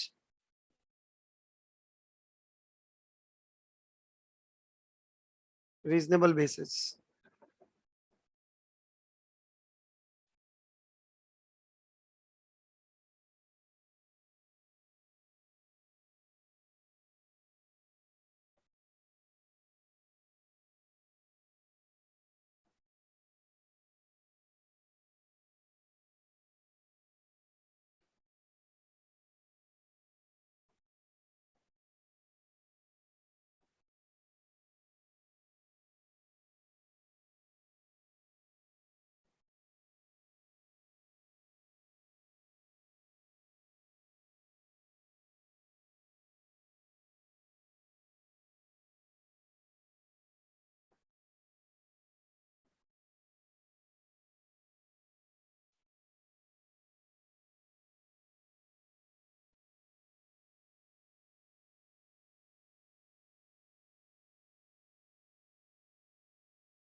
बेटा जस्ट अ मिनट, हाँ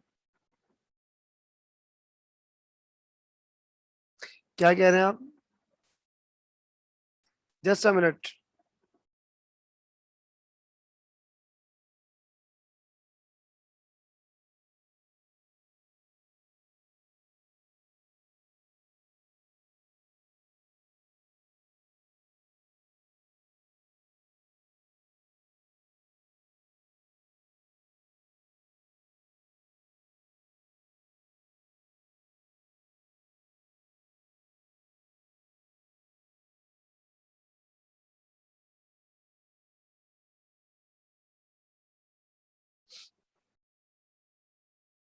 चलो बेटा अब आगे देखते हैं। बेटा आपको कुछ इनकंसिस्टेंसी नजर आ रही है? अच्छा अभी घड़ी नहीं देखनी है, आप लोगों ने सिर्फ क्वेश्चन देखना है। बेटा ये बताया जरा, कुछ और इनकंसिस्टेंसी आपको दिखाई दे रही है?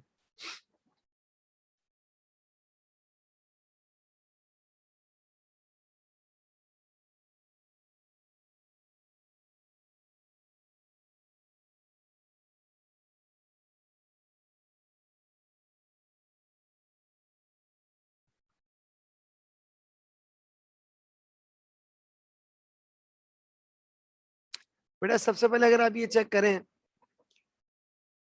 अच्छा टैक्स रेट्स के ऊपर आते हैं।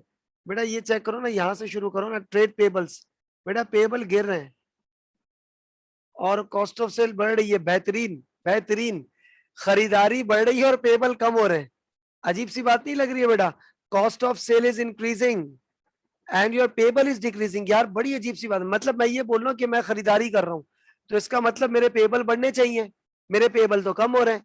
बेटा आप ये चेक करो, इसी को तो कहते हैं अनयूजुअल चीजें। कॉस्ट ऑफ सेल कितने से बढ़ रही है बेटा?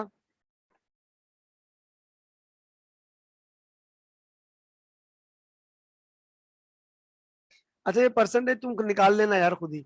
परसेंटेज तो तुम्हें पता ना निकालना और लिखना कैसे, तुम्हें समझ तो आ गई है।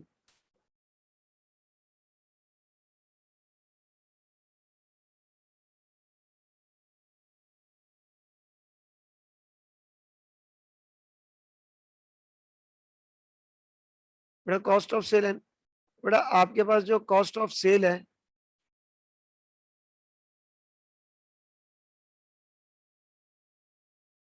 was increased by इतना परसेंटेज, ब्रैकेट में calculation, and payable is reduced by इतने परसेंट, बेटा उसकी calculation, and it's not consistent,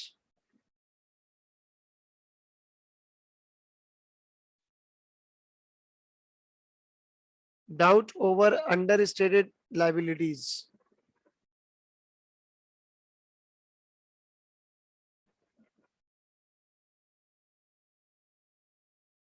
procedures.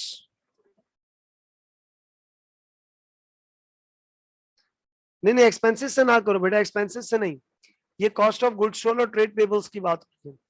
बेटा क्या प्रोसीजर है, पहले तो मैनेजमेंट से पूछेंगे।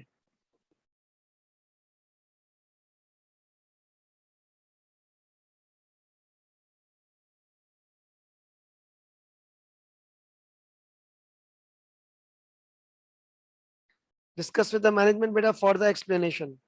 पहली बात, मैनेजमेंट से एक्सप्लेनेशन से आप पूछेंगे। बेटा अगर खरीदारी की है तो सप्लायर की ड्यूरिंग द ईयर इनवॉइस भी देखेंगे, उसकी एंडिंग स्टेटमेंट भी देखेंगे और उससे मैच करने की कोशिश करेंगे पेबल्स को। बेटा आप ये चेक कर लेना, agree the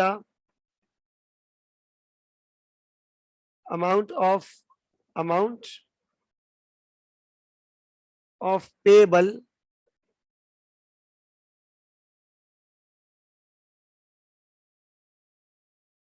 with the suppliers statement. बेटा आप उनको लेटर भी भेज देना।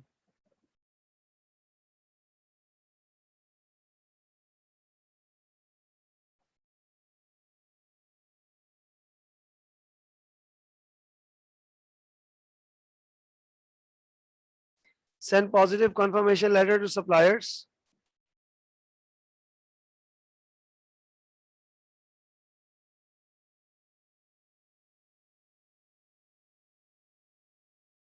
तीन प्रोसीजर्स है, इनफ है। जी बेटा कट ऑफ टेस्टिंग भी आप कर सकते हो। अब जरा वर्बली सुनो बेटा, आप कट ऑफ टेस्टिंग भी कर सकते हो कि आपके पास सही पीरियड में परचेजेस रिकॉर्ड की गई है या नहीं।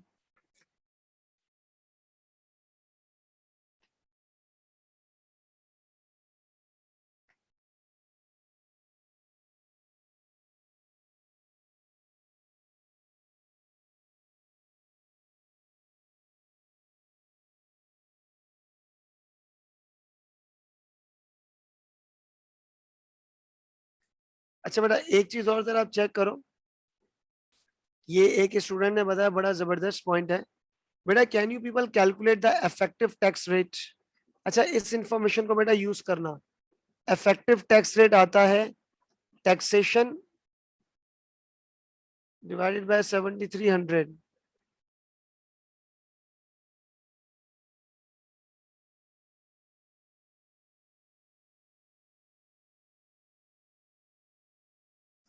बेटा 35% था, और यहाँ पर चेक करो बेटा टैक्स रेट कितना है, 32%। ओ भाई, हमारे मुल्क में तो टैक्स बढ़ते पे बढ़ते चले जाते हैं। वो तो कह रहे थे टैक्स कम होगा, लेकिन टैक्स बढ़ गया। अब आप मुझे एक बात बताओ, टैक्स कम हो रहा है, मानने वाली बात है, अजीब सी, खासतौर पे आजकल के दौर में। नहीं नहीं, ऐसी डिस्कशन क्लास में नहीं। अच्छा आप मुझे एक बात बताएं, यार ये इनकंसिस्टेंट हो गई ना, इनकंसिस्टेंट, कि गवर्नमेंट पहले कह रही थी हम टैक्स कम करेंगे, आई टैक्स बढ़ गया, लेकिन यहाँ पर टैक्स जो है ना वो 35 से 32 चला गया। ये थोड़ी सी इनकंसिस्टेंसी नजर आ रही है। बेटा इसकी वेरिफिकेशन होगी। ये कहीं आप ख्वाब तो नहीं देख रहे कि टैक्सेशन रेट कम हो गया? It does not seems to be consistent.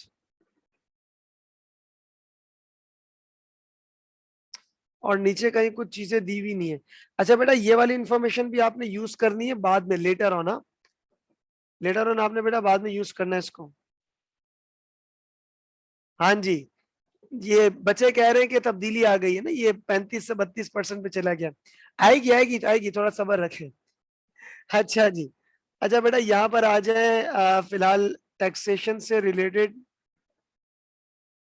बेटा मुझे एक बात बताएं, what was the inconsistency over here? What was the inconsistency? बेटा द टैक्स रेट वाज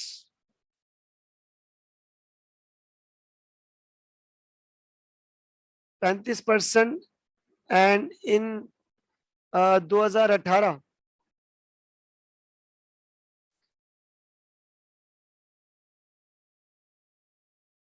नहीं साइम, मैं वो नहीं बोल रहा मैं।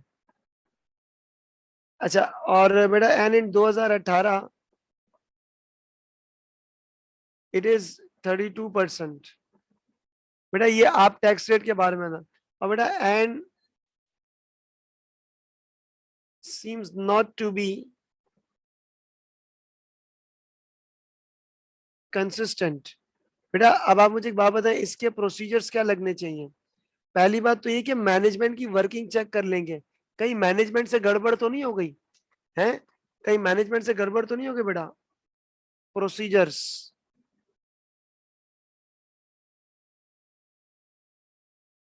Recheck the management working.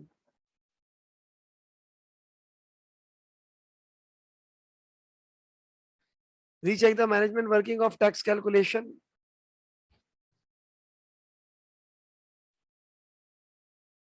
Very good. बेटा आप गवर्नमेंट का, वेरी गुड बेटा, गवर्नमेंट की यानी कि एफबीआर की वेबसाइट जाके देख लें कि इस साल का टैक्स रेट 32% ही है। इसको कहते हैं active tax rate of current year, जो इनेक्टेड है, जो इस साल गवर्नमेंट ने पेश किया है।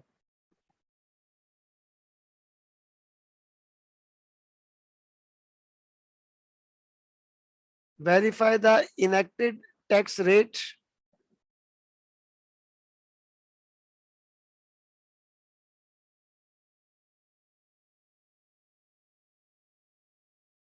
फ्रॉम गवर्नमेंट वेबसाइट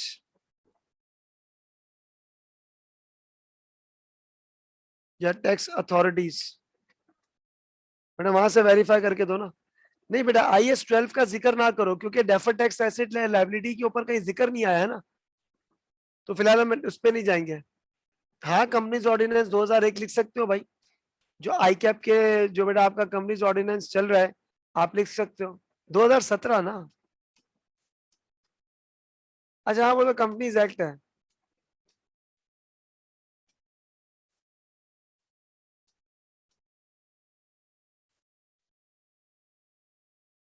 अच्छा बेटा यहाँ पे अब आपको मैं नोट करके बता रहा हूँ। जी जी जी जी, ITO ITO। बेटा अब मैं आपको नोट करके बता रहा हूँ, अब आपने बेटा यूज करनी है other information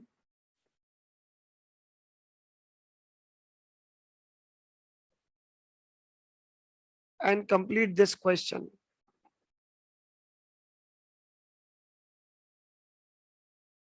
by your self. ठीक है बेटा, ये अब आपने बेटा बाकी इंफॉर्मेशन यूज करते हुए ये काम आपने करना है। दूसरी बात बेटा, अब आपके पास, हाँ उस्मान काफी होगा बेटा, एक दो और लिख देना, एक दो और लिख देना, मैं चाहूँ तो लिखा दूं, लेकिन अभी जो टाइम अलाउ नहीं हो रहा ना।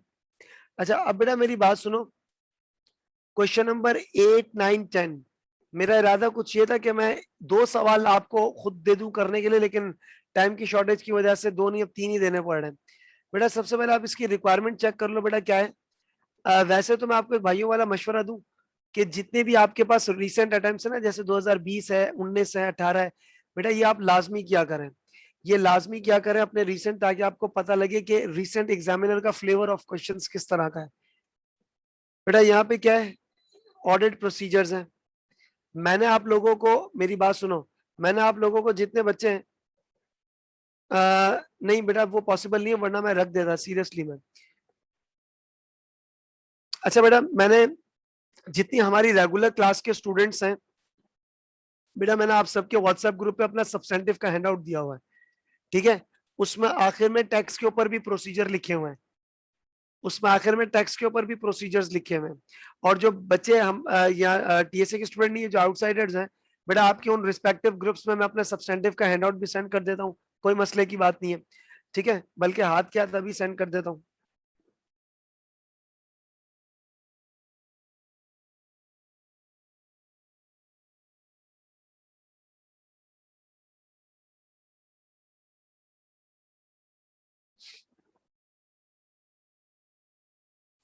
बेटा उस ग्रुप, एक मिनट, मैं उन ग्रुप्स के अंदर बेटा अपने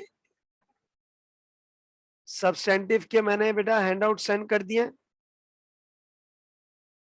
सबर, हाँ जी सेंड कर देंगे वो सेंड। बेटा उसके आखिर में जो है ना ये एम्प्लॉयमेंट टैक्स और टैक्स लाइबिलिटी के कुछ प्रोसीजर्स लिखे हुए हैं, you people can go through that.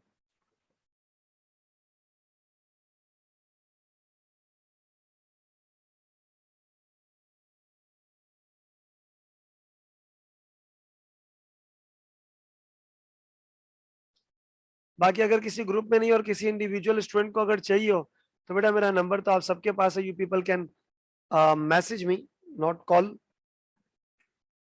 Call नहीं, मैसेज, व्हाट्सएप। उसके उसकी वजह होती है ना बेटा, कभी बंदा कहाँ मसरूफ होता है कहाँ नहीं। अच्छा एक बेटा मेरी बात सुने, मैं आपके साथ ये जरा डिस्कशन कर दूं फिर हम इस वर्कशॉप को वाइंड अप के ऊपर लेकर चलें। बेटा state the audit procedures to be performed, also briefly discuss the implication on the audit report. Audit report में जैसे नहीं वो क्वालिफाइड एडवर्ड्स डिस्क्लेमर आता है, बेटा उसके ऊपर आपके ऊपर बात है।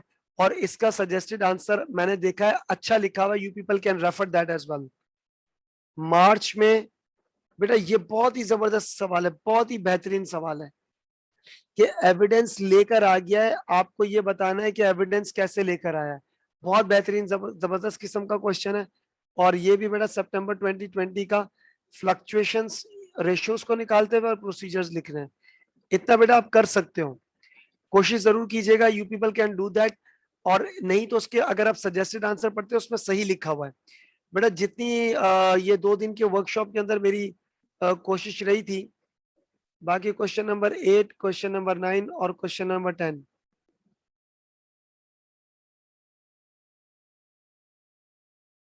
Do it by yourself.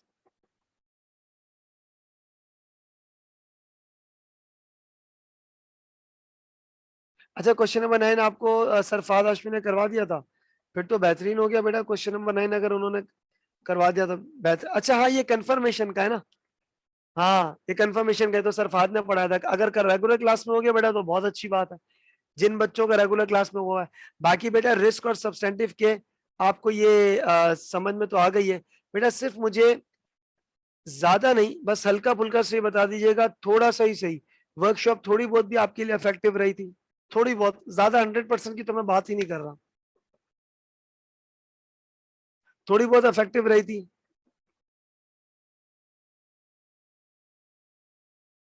सही है, चले जी बेटा। अब ये सारी चीजें ड्राफ्टिंग, हाँ जो ड्राफ्टिंग मैंने आपको बताई है ना बेटा, वो आप लोगों ने ना लाजमी देखनी है, ठीक है, लाजमी देखनी है। और बेटा टेंशन फ्री होके पढ़े, लेकिन टेंशन ले, टेंशन ले, आपका एग्जाम है, ज्यादा नहीं टेंशन में गुम हो जाना कि यार फिर हम पढ़ाई करना ही छोड़ दें, ठीक है ना। हाँ जी चलो बेटा, ड्राफ्टिंग को थोड़ा सा रखिएगा अपना, और take care of yourself. I really wish you people good luck, अल्लाह करे सब बच्चे अच्छे नंबर से पास हो जाए, आमीन। अपना ख्याल रखो, गुड नाइट, बाय बाय, अल्लाह हाफिज।